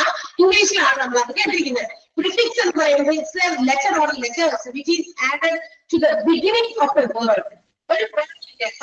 ഒരു വാക്യത്തിന്റെ മുൻപില് തൊട്ട് മുന്നില് ചില അക്ഷരം അല്ലെങ്കിൽ അക്ഷരങ്ങൾ, ഒരു അക്ഷരമാവാം ചിലപ്പോൾ ഒന്നിലധികം അക്ഷരങ്ങളാകാൻ കൂട്ടിച്ചേർക്കുന്നു എന്നിട്ട് എന്ത് ചെയ്യും, ഒരു പുതിയ വേർഡ് ഫോം ചെയ്യുന്നു. അങ്ങനെയാണ് നമ്മൾ പ്രിഫിക്സ് എന്ന് വിളിക്കുന്നത്. മനസ്സിലാക്കുക? പുതിയ വേർഡ് ഉണ്ടാകാൻ വേണ്ടിയിട്ട് ഒന്നുകിൽ ഒരക്ഷരം അല്ലെങ്കിൽ ഒന്നിൽ കൂടുതൽ അക്ഷരങ്ങൾ ആഡ് ചെയ്യുന്നത്. വേർഡിന്റെ മുമ്പിൽ ചേർക്കുന്നു. നമ്മള് വാണ്ടഡ്, മുമ്പില് UN ചേർത്താൽ അൺവാണ്ടഡ്. അൺ എന്ന് പറയുന്നത് പ്രിഫിക്സ് ആണ്. ഓക്കെ, അങ്ങനെ ഒരുപാട് കാര്യങ്ങൾ നമ്മൾ ചേർക്കാറുണ്ട്. ഇംഗ്ലീഷിലാണ് ഉദാഹരണമാണ് ഞാൻ പറഞ്ഞത്. ഇംഗ്ലീഷിലാണ് നമ്മൾ ചേർക്കുന്നത് അല്ലെ. ഹാൻഡ്സം, സം എന്ന് പറയുന്ന വേർഡിന്റെ മുമ്പിൽ ഒരു ഹാൻഡ് കൂടി ചേർത്താൽ ഹാൻഡ്സം എന്ന് പറയുന്ന ഒരു വേർഡായി മാറും അല്ലെ. അങ്ങനെ ഒരുപാട് കാര്യങ്ങൾ നമ്മൾ ആഡ് ചെയ്ത് മുമ്പില് ഒരു അഡീഷൻസ് ലെറ്റേഴ്സിനെ കുറിച്ച് ചേർത്താൽ അത് പ്രിഫിക്സ് ആയി മാറും. അവിടെ പറഞ്ഞിട്ടുണ്ട് അത് തന്നെയാണ് ഇവിടെ ഉള്ളൂ. Prefix means a word attached at the beginning of a word. ഒരു വേർഡിന്റെ മുമ്പിൽ അറ്റാച്ച് ചെയ്യുന്ന ഒരു വേർഡ് അല്ലെങ്കിൽ അക്ഷരങ്ങൾ എന്നൊക്കെ വേണമെങ്കിൽ പറയാം. അത് സാധാരണയായിട്ട് എന്തെങ്കിലും കാര്യങ്ങളെ കുറിച്ച് എന്ത് കാര്യത്തെ കുറിച്ച് ഡിഫൈൻ ചെയ്യാൻ നമുക്ക് അതിനെ പ്രിഫിക്സുകൾ ഉപയോഗിക്കാൻ സാധ്യതയുണ്ട്. നമ്മുടെ ജനറൽ ലാംഗ്വേജിലും നമ്മൾ സാധാരണ ഭാഷയിൽ നമ്മൾ ഇതുപോലെയുള്ള പ്രിഫിക്സുകൾ ചേർക്കാറുണ്ട്. ഓട്ടോ പൈലറ്റ്, നമ്മളെ കുറിച്ച് എക്സാമ്പിൾസ് വന്നിട്ട് സബ് മലൈൻ അല്ലെ. പൈലറ്റിന്റെ മുമ്പിൽ ഓട്ടോ ചേർത്ത് ഓട്ടോ പൈലറ്റ് ആയി. സബ് മറൈൻ, മറൈൻ എന്ന് പറയുന്ന വാക്കിന്റെ മുമ്പിൽ സബ് എന്ന് പറയുന്നത് ചേർത്തു സബ് മറൈൻ ആയി. ട്രൈസൈക്കിൾ അല്ലെ, സൈക്കിളിന്റെ മുമ്പില് ട്രൈ ചേർക്കുമ്പോൾ ട്രൈ സൈക്കിൾ, ഈ 3 ചക്രമൊക്കെ സൈക്കിൾ കണ്ടിട്ടല്ലോ അത്. അപ്പൊ അങ്ങനെയൊക്കെ അല്ലെ. ട്രിക്കളർ, 3 കളറുള്ളത് അല്ലെ. ട്രിക്കളർ ഫ്ലാഗ് നമ്മുടെ ഇന്ത്യൻ ഫ്ലാഗ് ആണ്. അപ്പൊ അതിന്റെ ട്രിക്കളറാണ്, 3 കളേഴ്സ് ആണ്. അപ്പൊ അതുപോലെ ഏതെങ്കിലും ഒരു വേർഡിന്റെ മുന്നിൽ ചില കഷ്ണം, ഒരു വേർഡ് തന്നെ ആവണമെന്നില്ല, ചിലപ്പോൾ 2-3 അക്ഷരങ്ങൾ മാത്രമായിരിക്കാം ഒക്കെ ചേർത്ത് കഴിയുമ്പോൾ അതിനെയാണ് പ്രിഫിക്സ് എന്ന് വിളിക്കുക. In the same way scientific ആയിട്ട് നമ്മുടെ മെഡിക്കൽ ടെർമിനോളജിയിലും ഒരുപാട് അതുപോലെയുള്ള പ്രിഫിക്സുകൾ ചേർത്ത് കണ്ടിട്ടുണ്ട്. ഇപ്പൊ ഉദാഹരണത്തിന് വെന്റിലേഷൻ, വെന്റിലേഷൻ എന്ന് പറയുന്ന വേർഡ് അതിന്റെ കൂടെ പ്രിഫിക്സ് ആയിട്ടുള്ള ഹൈപ്പർ ചേർക്കുന്നു. വെന്റിലേഷൻ പോലെ നമ്മൾ ഇടുകൾക്കൊക്കെ ഒരു ചെറിയ ഗ്യാപ്പ് ഇടും അല്ലെ. വെന്റിലേഷൻ എന്ന് പറയുന്നത് ഗ്യാപ്പ് ഇടും. ഇനി അതിന്റെ കൂടെ നമ്മൾ എന്താ പറയാ ഹൈപ്പർ എന്ന് പറയുന്ന വേർഡ് ചേർത്തു. അപ്പൊ അതെന്തായി മാറി, ഹൈപ്പർ വെന്റിലേഷൻ ആയി മാറി. ഹൈപ്പർ വെന്റിലേഷൻ എന്ന് പറയുന്നതായിട്ട് മാറുന്നുണ്ട്. അപ്പൊ അത് എന്താ പറയാ മെഡിക്കൽ ടെർമിനോളജിയിൽ നമ്മൾ ഉപയോഗിക്കുന്ന വേർഡാണ്. ഇനി എല്ലാ മെഡിക്കൽ ടേംസിനും പ്രിഫിക്സ് ഉണ്ടാവണം നിർബന്ധമൊന്നുമില്ലാന്നും അത് എടുത്ത് പറയുന്നുണ്ട്. എല്ലാ മെഡിക്കൽ ടേംസും is not formed by prefix, by adding prefix. Prefix ചേർത്തിട്ടല്ലോ ചേരുന്നത്. ഇനി കോമൺലി യൂസ് ചെയ്യുന്ന മെഡിക്കൽ പ്രിഫിക്സുകളും ഇതൊക്കെ നമുക്ക് ഇവിടെ കുറെയൊക്കെ പഠിക്കാൻ വേണ്ടി തന്നിട്ടുണ്ട്. അങ്ങനത്തെ പേജുകളിലുണ്ട്. അപ്പൊ അതുകൊണ്ട് ഇനി നമ്മൾ അറിഞ്ഞിരിക്കണം. ഓക്കെ, അപ്പൊ എന്താണ് പ്രിഫിക്സ് എന്ന് ഉള്ള ആ ഒരു സെന്റൻസിൽ ഒന്ന് അണ്ടർലൈൻ ചെയ്യാമോ നിങ്ങള്?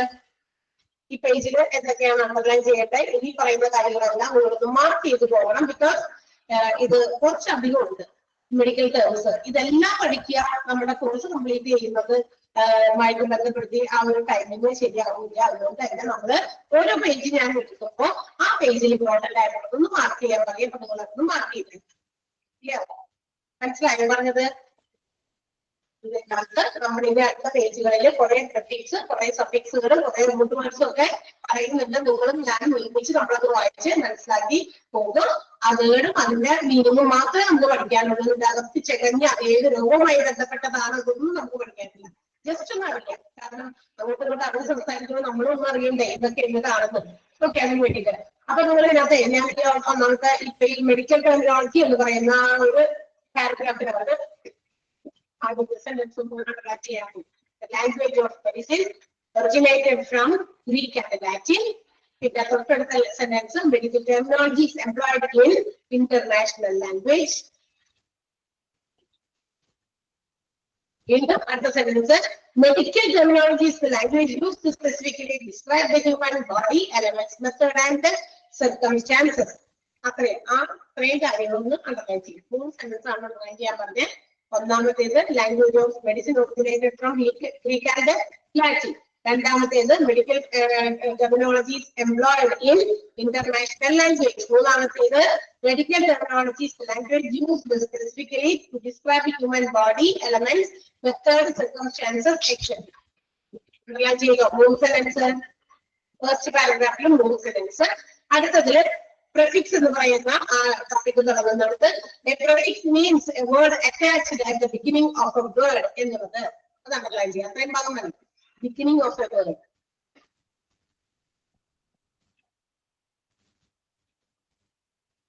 പിന്നെ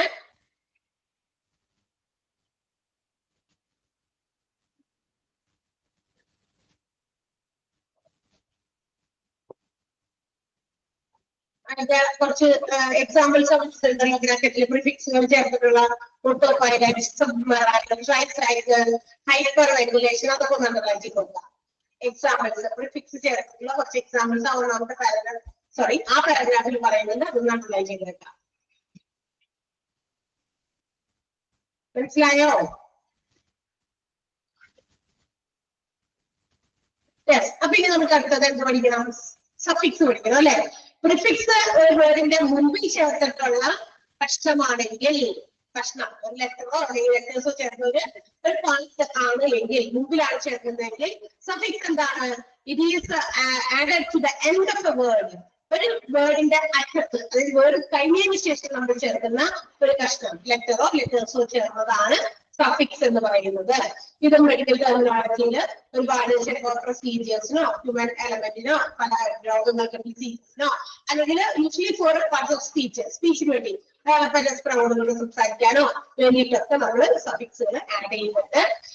നമ്മുടെ ഹോസ്പിറ്റൽസിൽ കോമൺലി യൂസ് ചെയ്യുന്ന ഒരു സഫിക്സിന്റെ ഉദാഹരണം എന്ന് പറയുന്നത് ITIS എന്ന് പറയുന്ന ഒരു സഫിക്സ് ചേർത്താൽ ഇൻഫ്ലമേഷൻ എന്ന് പറയുന്ന വേർഡ്, ഇൻഫ്ലമേഷൻ എന്ന് പറയുന്ന വേർഡാണ് ITIS എന്ന് പറയുന്നതിന്റെ മീനിങ്. ഇൻഫ്ലമേഷൻ, നീർക്കെട്ട്, നീര്, വിങ്ങൽ എന്നൊക്കെ പറയുന്നത്. ഈ സഫിക്സ് നമ്മൾ വേറൊരു വേർഡിന്റെ ഒപ്പം ചേർത്തിട്ടാണ് വേറൊരു വേർഡിന്റെ ഒപ്പം പേര് ചെയ്യുമ്പോൾ, അതായത് ആർത്രോ എന്ന് പറയുന്ന ഒരു വേർഡിന്റെ ഒപ്പം നമ്മൾ പേര് ചെയ്ത് അതെങ്ങനെ മാറും? ആർത്രൈറ്റിസ് എന്ന് മാറും. ITS കൂടി ചേർത്ത് ആർത്രൈറ്റിസ് എന്ന് പറയുന്ന വേർഡായി. അതിന്റെ മീനിങ് വരും inflammable inflammation on the part of joints. അതായത് ഈ ജോയിന്റുകളിലൊക്കെ നീർവീക്കം വരിക, അവിടെയൊക്കെ നീർക്കെട്ടോ അല്ലെങ്കിൽ ഒരു വിങ്ങലോ ഉണ്ടാകുന്നത്, അതാണ് ഇൻഫ്ലമേഷൻ ഓഫ് ജോയിന്റ്സ്. അതിനെയാണ് നമ്മൾ ആർത്രൈറ്റിസ് എന്ന് പറയുന്നത്. രോഗത്തിന്റെ ഒരു ഡിസ്ക്രിപ്ഷൻ ആണ്. ആ രോഗത്തെ കുറിച്ച് പറയാനായിട്ട് ITS ചേർത്താൽ മതി. അപ്പൊ അതുപോലെ ഒരുപാട് സഫിക്സുകൾ ഉപയോഗിക്കുന്ന വേർഡുകൾ നമുക്ക് ഇനി വീണ്ടും പഠിക്കാനുണ്ട് കേട്ടോ. ഇനി ഈ സഫിക്സുകളൊക്കെ നമ്മൾ ഉണ്ടാക്കുമ്പോൾ ചേർക്കുമ്പോൾ when a suffix is added to any word, അങ്ങനെ വരുന്നത് എന്താ പറയുക, കൺവീനിയന്റ് ആയിട്ട് ചിലപ്പോൾ ആ രണ്ടൊക്കെ റിമൂവ് ചെയ്തിട്ടായിരിക്കും ചിലപ്പോൾ ഈ എന്താ പറയാ സഫിക്സ് ചേർക്കുക. നേരത്തെ പറഞ്ഞില്ലേ ആർത്രോ എന്ന് പറഞ്ഞാൽ ഓ ആണല്ലോ എന്നിട്ടാണ് ITS ചേർക്കുന്നത്. അപ്പൊ ആർത്രൈറ്റിസ് അത് ആ പ്രൊനൗൺസിയേഷന്റെ കൺവീനിയൻസിന് വേണ്ടിയിട്ടാണ്. ഓക്കെ, അതായത് നമുക്ക് എന്താ പറയാ ആർത്രൈറ്റിസ് പറയാൻ പറ്റില്ലല്ലോ, അതുകൊണ്ട് ഓ കളഞ്ഞിട്ട് അവിടെ ITIS ചേർക്കും. അപ്പൊ ആർത്രൈറ്റിസ് ഈസി ആയിട്ട് എന്ത് ചെയ്യാം, സംസാരിക്കാം, അതിന് പ്രൊനൗൺസ് ചെയ്യാനായിട്ട് ഈസി ആക്കാൻ വേണ്ടിയിട്ടാണ് അവിടെ അക്ഷരം അല്ലെങ്കിൽ അക്ഷരങ്ങൾ റിമൂവ് ചെയ്യുന്നത്. ഓക്കെ, അപ്പൊ സഫിക്സ് അതിനകത്ത് പോലെ തന്നെ ആദ്യമായിട്ട് ചെയ്യുമ്പോൾ തന്നെ ആദ്യത്തെ സെന്റൻസ് ഒന്നുള്ളതായി ചെയ്യാം. Suffixes are used at the end of the words to alter the real meaning. അങ്ങനെ വരുമ്പോ അറ്റത്തൊരു വേർഡ് വരുമ്പോൾ എന്തായി മാറി? മൊത്തം ആ വാക്കിന്റെ അർത്ഥം മാറും കേട്ടോ, വേർഡിന്റെ അർത്ഥം മാറും. അണ്ടർലൈൻ ചെയ്തോ? സഫിക്സിന്റെ ആദ്യത്തെ sentence use at the end of the word to alter the real meaning. യഥാർത്ഥത്തിലുള്ള അർത്ഥം മാറ്റാൻ വേണ്ടിയിട്ട് ഒരു വേർഡിന്റെ അറ്റത്ത് ചേർക്കുന്ന ഭാഗത്തെയാണ് നമ്മൾ സഫിക്സ് എന്ന് വിളിക്കുക. അതിന്റെ ഉദാഹരണം പറഞ്ഞിട്ടുണ്ട്. അതിന്റെ താഴെയായിട്ട് A commonly used suffix is എന്ന് പറഞ്ഞിട്ട് ITS ചേർക്കുക. അതിന്റെ മീനിങ് പറഞ്ഞിട്ട് ഇൻഫ്ലമേഷൻ, അതൊക്കെ അണ്ടർലൈൻ ചെയ്യാം കേട്ടോ. ആർത്രൈറ്റിസ് എന്ന് പറയുന്നതും അതിന്റെ മീനിങ്ങും പറഞ്ഞിട്ട് അണ്ടർലൈൻ ചെയ്യാം. Arthritis and inflammation of joints. ഇത്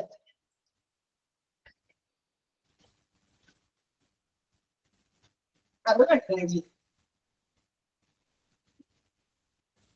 ഏതൊക്കെ പറയണം? സഫിക്സ് ഈ സെന്റൻസ് എവിടെ ആർക്കെയും കാണാൻ പറ്റുണ്ടോ? അതുകൊണ്ട് സെലക്ട് ചെയ്യുന്ന നമ്മുടെ ഡിസ്പ്ലേ ചെയ്തിരിക്കുന്നത് കാണാൻ പറ്റില്ല. സെലക്ട് ചെയ്താണ് ഭാഗം ഇവിടെ പ്രസന്റേഷനിൽ കാണാം. അതാണ് അടുത്തത്.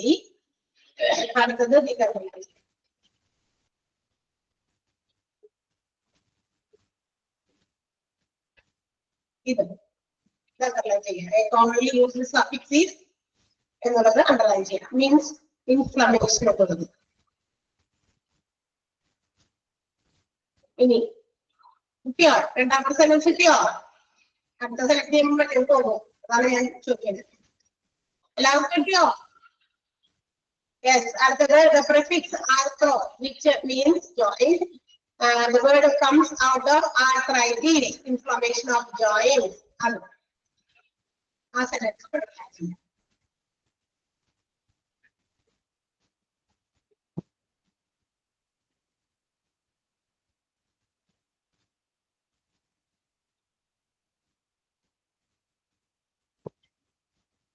മൂന്ന് സെന്റൻസ് പ്രിഫിക്സിനകത്തും മൂന്ന് സെന്റൻസ് ആണ് നമ്മൾ മാർക്ക് ചെയ്യുന്നത്.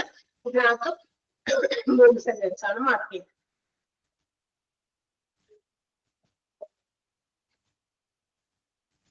അടുത്ത പറയണ്ടേ?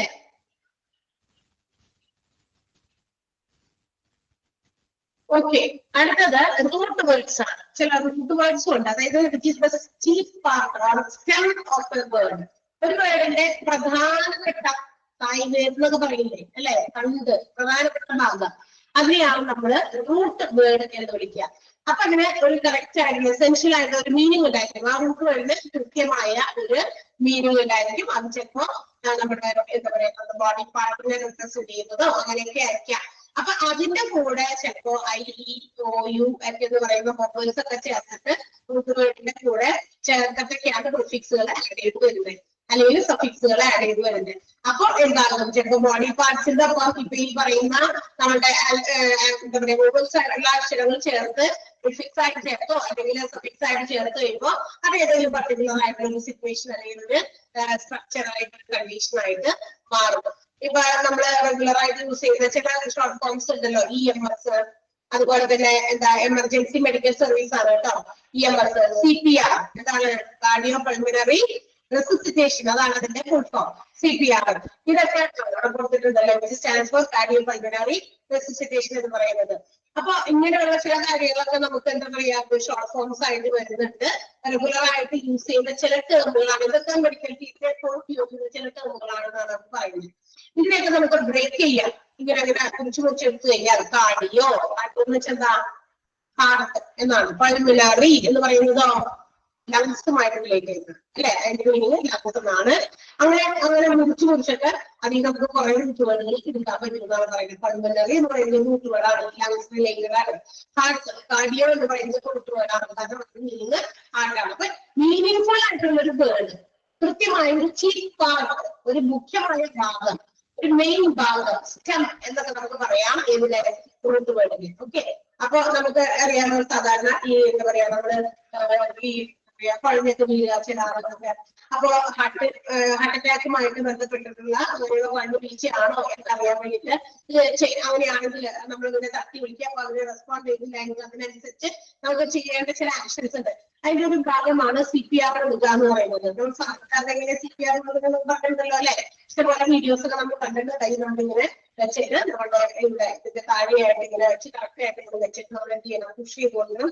അതോടൊപ്പം തന്നെ reintroduce air into the lungs, ഒരു വായുകൂടി അവിടെ ശ്വാസം നമ്മൾ കൊടുക്കുന്നുണ്ട്. അത് എങ്ങനെയാണ് ലങ്സിലേക്ക് എത്തി ആ ഒരു ബ്ലഡ് സർക്കുലേഷൻ എന്ത് ചെയ്യാൻ വേണ്ടിയിട്ട് ബ്ലഡ് ആ ഒരു ഇങ്ങനെ ശക്തിയായിട്ട് നമ്മളിങ്ങനെ പ്രസ് ചെയ്ത് കഴിയുമ്പോൾ അതിങ്ങനെ എന്താ പറയാ എക്സ്പാൻഡും കോൺട്രാക്റ്റും ചെയ്യും അല്ലെ, എന്ന് വെച്ചാൽ വികസിക്കുകയും ചെയ്യും. അങ്ങനെ ചെയ്യുന്നതോടൊപ്പം ഈ എന്താ പറയാ എയർ കൂടി നമ്മളിങ്ങനെ പുഷ് ചെയ്ത് കൊടുക്കുമ്പോൾ സംടൈംസ് ഒരു മെജോറിറ്റി കേസസിലും എന്ത് ചെയ്യുന്നു, ഈ പറയുന്ന ആൾക്ക് തിരിച്ച് നമുക്ക് ജീവനിലേക്ക് കൊണ്ടുവരാനായിട്ട് സാധിക്കും എന്നുള്ളതാണ്. ഓക്കെ, അതാണ് CPR എന്ന് പറയുന്നത്. അപ്പൊ അത്തരം കാര്യങ്ങളൊക്കെ നമുക്ക് കേട്ടിട്ടുണ്ട്. റൂട്ട് വേർഡ്സ് ആർ ഓൾസോ, അതായത് പ്രിഫിക്സുകള് സഫിക്സുകളൊക്കെ എന്ത് ചെയ്യുന്നുണ്ട്, റൂട്ട് വേർഡ്സ് ആയിട്ടും ഉപയോഗിക്കുന്നുണ്ട് എന്നൊക്കെയാണ് നമ്മൾ പറഞ്ഞത്. ഇതൊക്കെ ജസ്റ്റ് നമുക്ക് അറിഞ്ഞിരിക്കുക എന്നുള്ളതാണ്. ഓക്കെ, ഇനി നമ്മൾ മാർക്ക് ചെയ്യേണ്ടത് റൂട്ട് വേർഡ് എന്താണെന്ന് മാർക്ക് ചെയ്യുക. Chief part or stem of a word is called root word. ഇത് അനലൈസ് ചെയ്യാം.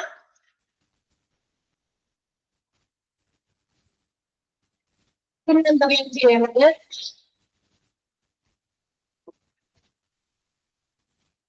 CPR അതിന്റെ ആ ഒരു ഫുൾ ഫോം ഒന്ന് അണ്ടർലൈൻ ചെയ്യാം.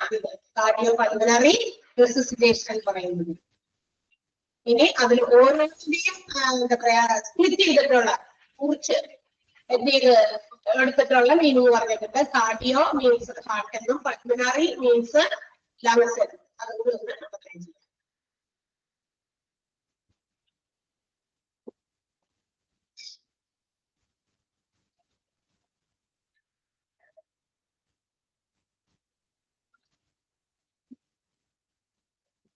കിട്ടിയോ? 3 സെന്റൻസ് കിട്ടിയോ? പ്രിഫിക്സിൽ നമ്മൾ 3 സെന്റൻസ് അണ്ടർലൈൻ ചെയ്തു, സഫിക്സിൽ 3 സെന്റൻസ് അണ്ടർലൈൻ ചെയ്തു. ഓക്കെ, പിന്നെന്താ നമ്മുടെ വേർഡ്സിൽ 3 അണ്ടർലൈൻ ചെയ്തു. പിന്നെ നമ്മുടെ ഇൻട്രൊഡക്ഷനിലും ഈ മെഡിക്കൽ ടെക്നോളജിയുടെ ഇൻട്രൊഡക്ഷനിൽ നമ്മള് എത്ര സെന്റൻസ് ആണ്? 3 സെന്റൻസ് തന്നെ അണ്ടർലൈൻ ചെയ്തു. ഓക്കെ, അപ്പൊ നമ്മൾ ഈ ചാപ്റ്ററിൽ മുഴുവൻ മെഡിക്കൽ ടെക്നോളജിയെ കുറിച്ചാണ് പഠിക്കുന്നത്. അപ്പൊ പ്രിഫിക്സ്, സഫിക്സ്, റൂട്ട് വേർഡുകൾ ഒക്കെ നമുക്ക് മെഡിക്കൽ ടേംസിൽ വരുന്നുണ്ട്. കൂടാതെ എന്തും വരുന്നുണ്ട്? അബ്രീവിയേഷൻസും വരുന്നുണ്ട്. അബ്രീവിയേഷൻസ് പറഞ്ഞാൽ ഷോർട്ട് ഹാൻഡ് ഫോം അല്ലെ, ഷോർട്ട് ഫോം എന്നൊക്കെ നമ്മൾ പറയും അല്ലെ. ഒരുപാട് ഷോർട്ട് ഫോംസ് ഒക്കെ പഠിച്ചിട്ടുള്ളവരായിരിക്കും നമ്മള്. ഇനി അതിന്റെ കൂടെ ജോലി പഠിച്ചോ? ഏതാണ് കുറെ ഷോർട്ട് ഫോംസ് പഠിച്ചിട്ടുണ്ട്? PSC നമ്മൾ പ്രാക്ടീസ് ചെയ്യുമ്പോൾ ഒരുപാട് ഷോർട്ട് ഫോംസുകളൊക്കെ നമ്മൾ പഠിച്ചിട്ടുണ്ടായിരിക്കും. അപ്പൊ അതിനൊപ്പം ഇനി മെഡിക്കൽ ഫീൽഡിലേക്ക് ഒരു കൈകടത്തിൽ വെക്കാൻ പോവാണ്. അതുകൊണ്ട് തന്നെ നമുക്ക് കുറെ മെഡിക്കൽ ടേംസുമായി ബന്ധപ്പെട്ടുള്ള അബ്രീവിയേഷൻസ് നമുക്ക് പഠിക്കേണ്ടി വരും. എന്താണ്? ഷോർട്ട് ടേം നോട്ട്സ് ആണ്, അല്ലെങ്കിൽ എന്തെങ്കിലും ഡോക്യുമെന്റുകളെ അല്ലെങ്കിൽ നോട്ടുകളെയൊക്കെ ചുരുക്കി എഴുതുന്നതിന് വേണ്ടിയിട്ടാണ് നമ്മൾ ഉപയോഗിക്കാം അബ്രീവിയേഷൻസ് ഉപയോഗിക്കാം. അപ്പൊ ഇപ്പൊ പേഷ്യൻസിന് എന്തെങ്കിലും ഒരു റിപ്പോർട്ട് എഴുതുമ്പോ അങ്ങനെയൊക്കെ ചെയ്യുന്ന സമയത്ത് അബ്രീവിയേഷൻസ് ഉപയോഗിക്കാറുണ്ട്. പക്ഷേ why handling the abbreviations you have to avoid confusions and errors. തീർച്ചയായിട്ടും വളരെ എന്താ പറയാ, എല്ലാവരും ഐഡന്റിഫൈ ചെയ്യുന്ന രീതിയിൽ, അല്ലെങ്കിൽ എല്ലാവരും ആക്സെപ്റ്റ് ചെയ്തിരിക്കുന്ന രീതിയിൽ ഉള്ള അബ്രീവിയേഷൻസ് വേണം ഉപയോഗിക്കാൻ. ഇപ്പൊ ഉദാഹരണത്തിന് നമ്മൾ സാധാരണ ഇന്ന് ആളുകൾക്ക് ഫോൺ വിളിക്കൽ കുറവായതിന് പകരം ഇങ്ങനെ മെസ്സേജസ് ആയിട്ട് ടൈപ്പ് ചെയ്തുകൊണ്ടിരിക്കും അല്ലെ. ഇപ്പൊ കുറെ വോയിസ് മെസ്സേജസ് ആയി മതി, അതുകൊണ്ട് വലിയ കുഴപ്പമില്ല. ടൈപ്പ് ചെയ്യും മെസ്സേജസ്. ഈ ടൈപ്പ് ചെയ്യുമ്പോൾ നമുക്ക് ഇങ്ങനെ കുറെ ഇങ്ങനെ വലിയ സെന്റൻസ് ഒക്കെ ആണെങ്കിൽ നമ്മൾ എന്ത് ചെയ്യും? ചുറ്റി നമ്മൾ ചില ഷോർട്ട് ഫോംസ് ഉപയോഗിക്കും. അത് ആ എന്താ പറയാ, ടൈപ്പ് ചെയ്യുന്ന ആൾക്കാർക്ക് റിസീവ് ചെയ്യേണ്ടത് ചിലപ്പോ ഒരുപോലെ അണ്ടർസ്റ്റാൻഡബിൾ ആയിട്ടുള്ളതാണെങ്കിൽ മാത്രമേ അങ്ങനെ അയച്ചിട്ട് കാര്യമുള്ളൂ. അല്ലെങ്കിൽ എന്തെങ്കിലും ചുരുക്കുമ്പോൾ നിങ്ങൾ സാധാരണ നിങ്ങളുടെ നാട്ടിലോ അല്ലെങ്കിൽ നിങ്ങൾ കൂട്ടുകാരുമായിട്ട് പലപ്പോഴും ഷെയർ ചെയ്യുന്ന ചില കാര്യങ്ങളില്ലേ, ഇങ്ങനെ അതല്ലേ ഫ്രണ്ട് അല്ലെ, അങ്ങനെയൊക്കെ എന്നൊക്കെ പറഞ്ഞിരുന്നു അല്ലെ, അതൊരു കോമൺലി ആക്സെപ്റ്റഡ് ആയിട്ടുള്ള ഒരു ഇതാണ് കേട്ടോ. അങ്ങനെ ഇപ്പൊ തന്നെ ഇത് എനിക്ക് മനസ്സിലായി. ഡൗൺലോഡ് പഠിക്കാം അല്ലെ. ഞാൻ കണ്ടിട്ടില്ല അങ്ങനെ ഒരു സാധനം. അശ്വതി ഇട്ടിരിക്കുന്നതാണോ? ഡൗൺലോഡിനാണോ? ഞാൻ ഉദ്ദേശിച്ചതാണ്, എനിക്കറിയില്ല. അത് DWLD, അത് എന്താണെന്ന് എനിക്ക് മനസ്സിലായിട്ടല്ല. മനസ്സിലായി. അപ്പൊ അബ്രീവിയേഷൻസ് ഉപയോഗിച്ച് നമ്മൾ എഴുതും. എന്ന് വെച്ചാൽ അത് കോമൺ ആയിട്ട് എല്ലാ വിഭാഗങ്ങളിലും അല്ലെങ്കിൽ ഏത് നാട്ടിലും ഉള്ളവർക്കും വായിക്കാൻ പറ്റുന്ന രീതിയിലുള്ള ഷോർട്ട് ഹാൻഡ് ഫോം അതൊന്നും നിർബന്ധമൊന്നുമില്ല അല്ലെ. പക്ഷേ നമ്മുടെ മെഡിക്കൽ ഫീൽഡിൽ അങ്ങനെയുള്ള അബ്രീവിയേഷൻസ് ഉപയോഗിക്കുമ്പോൾ it should be acceptable. International ലെവലിൽ അക്സെപ്റ്റ് ചെയ്തിരിക്കുന്ന അബ്രീവിയേഷൻസ് മാത്രമേ ഉപയോഗിക്കാൻ പാടുള്ളൂ. കാരണം മനുഷ്യന്മാരുടെ ജീവൻ വെച്ചിട്ടുള്ള കളിയാണ് ഹോസ്പിറ്റൽസിൽ.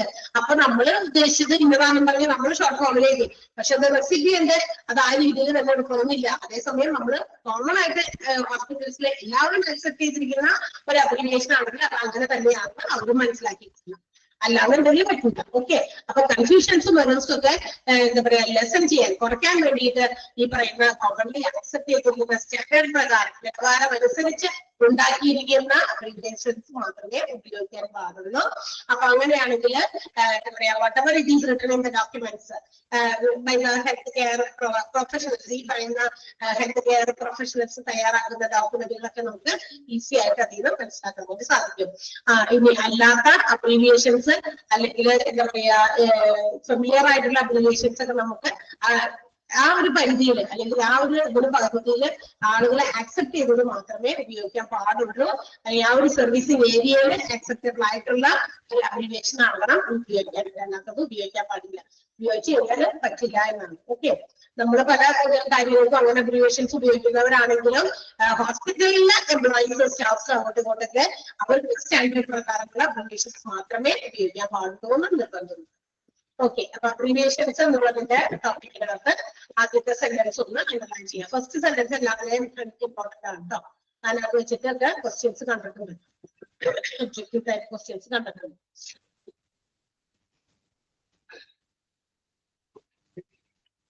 അതിന്റെ തൊട്ടടുത്ത സെന്റൻസ്, ആ 2 സെന്റൻസും ഒന്ന് അണ്ടർലൈൻ ചെയ്താൽ മതി. മൊത്തത്തിൽ 2 സെന്റൻസ് ഉള്ളൂട്ടാണ്.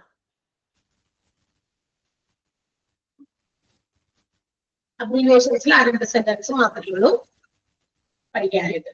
ഓക്കെ, അപ്പൊ നിങ്ങള് ഇപ്പൊ നമ്മൾ അടുത്ത മെഡിക്കൽ ടെർമിനോളജിയിൽ ഇമ്പോർട്ടന്റ് ആയിട്ടുള്ള എക്സാംസിന് ചോദിച്ച് കണ്ടിട്ടുള്ള രീതിയിലുള്ള സെന്റൻസുകളാണ് നമ്മൾ മാർക്ക് ചെയ്തത്. മാർക്ക് ചെയ്ത സെന്റൻസ് അങ്ങനെ തന്നെ പഠിക്കാം. കാരണം ഒബ്ജക്റ്റീവ് ടൈപ്പ് ആയതുകൊണ്ട് അങ്ങനെയൊക്കെ തന്നെയാണ് വരിക ക്വസ്റ്റ്യൻസ്, അല്ലാതെ വളഞ്ഞും കുഴപ്പമൊന്നും വരില്ല. അപ്പൊ അതുകൊണ്ട് നിങ്ങൾ അങ്ങനെ പഠിക്കാം. പിന്നെ മനസ്സിലാക്കുകയും വേണം, അർത്ഥവും മനസ്സിലാക്കി പഠിക്കണം കേട്ടോ. കാരണം വെച്ചാൽ നിങ്ങൾ ഇനി ജോലിയൊക്കെ ചെയ്യാൻ പോകുന്ന ആൾക്കാരാണ്. കാണാപ്പാഠം പഠിക്കരുത്, കുഞ്ച പോലെ പഠിക്കരുത്, അല്ലാതെ പഠിക്കാം. ഓക്കെ, അപ്പൊ ഇനി അടുത്ത ദിവസം നമുക്കിനി ഒരു ലോഡ് അബ്രീവിയേഷൻസ്, പ്രിഫിക്സ്, സഫിക്സ്, ഒക്കെ പഠിക്കാനായിട്ട് അത് നമുക്ക് കുറച്ച് പഠിക്കാം. കുറച്ച് പഠിക്കുമ്പോ അതും അനുസരിച്ച് ഇതുപോലെ തന്നെ ഞാൻ മാർക്ക് ചെയ്ത് തന്നുവിടും. അതനുസരിച്ച് അതൊന്നും പഠിച്ചില്ല. ഓക്കെ ആണ് എല്ലാവരും? ഉറങ്ങുണ്ടായിരുന്നല്ലോ. പാടില്ല, പക്ഷെ കുറെ ഉള്ളത് കൊണ്ട് നമുക്ക് കുറെ ഇങ്ങനെ നടക്കുമ്പോ നമുക്ക് ഇപ്പൊ നമ്മുടെ വീടുകളിലാണെങ്കിലും ഇച്ചിരി പണി തുടങ്ങി നമ്മൾ വേഗം ചെയ്യും അല്ലെ. കുറെ പണി തുടങ്ങുമ്പോൾ നമ്മുടെ നാട്ടിൽ ഇരിക്കില്ലേ, ആ രീതിയിലായിരിക്കും. അങ്ങനത്തെ ഒരു ചാപ്റ്റർ. അതുകൊണ്ട് പാടാണെന്നല്ല ഞാൻ പറയുന്നത്, നമ്മൾ കുറേയൊക്കെ നമ്മൾ കേട്ടിരിക്കുന്ന പല കാര്യങ്ങളും ഉണ്ട് ഇതിനകത്ത്. പക്ഷെ കുറെ ആളുകൾ എങ്ങനെ പഠിക്കും എന്ന് ആലോചിച്ച് പറ്റില്ല. അതുകൊണ്ട് അതൊക്കെ എനിക്ക് പഠിക്കണം എന്ന് ആലോചിച്ച് വളരെ ഇഷ്ടത്തോടുകൂടി പഠിച്ചോളേ. ഞാൻ നേരത്തെ പറഞ്ഞില്ലേ, ഇഷ്ടപ്പെട്ട് നമുക്ക് ചെയ്യാം എന്ത് കാര്യവും, കഷ്ടപ്പെട്ടും ചെയ്യാം. കഷ്ടപ്പെടണ്ട, ഇഷ്ടപ്പെട്ട് ചെയ്യാം. ഓക്കെ, സോ ഓക്കെ, അടുത്ത ദിവസം കാണാം. ബൈ.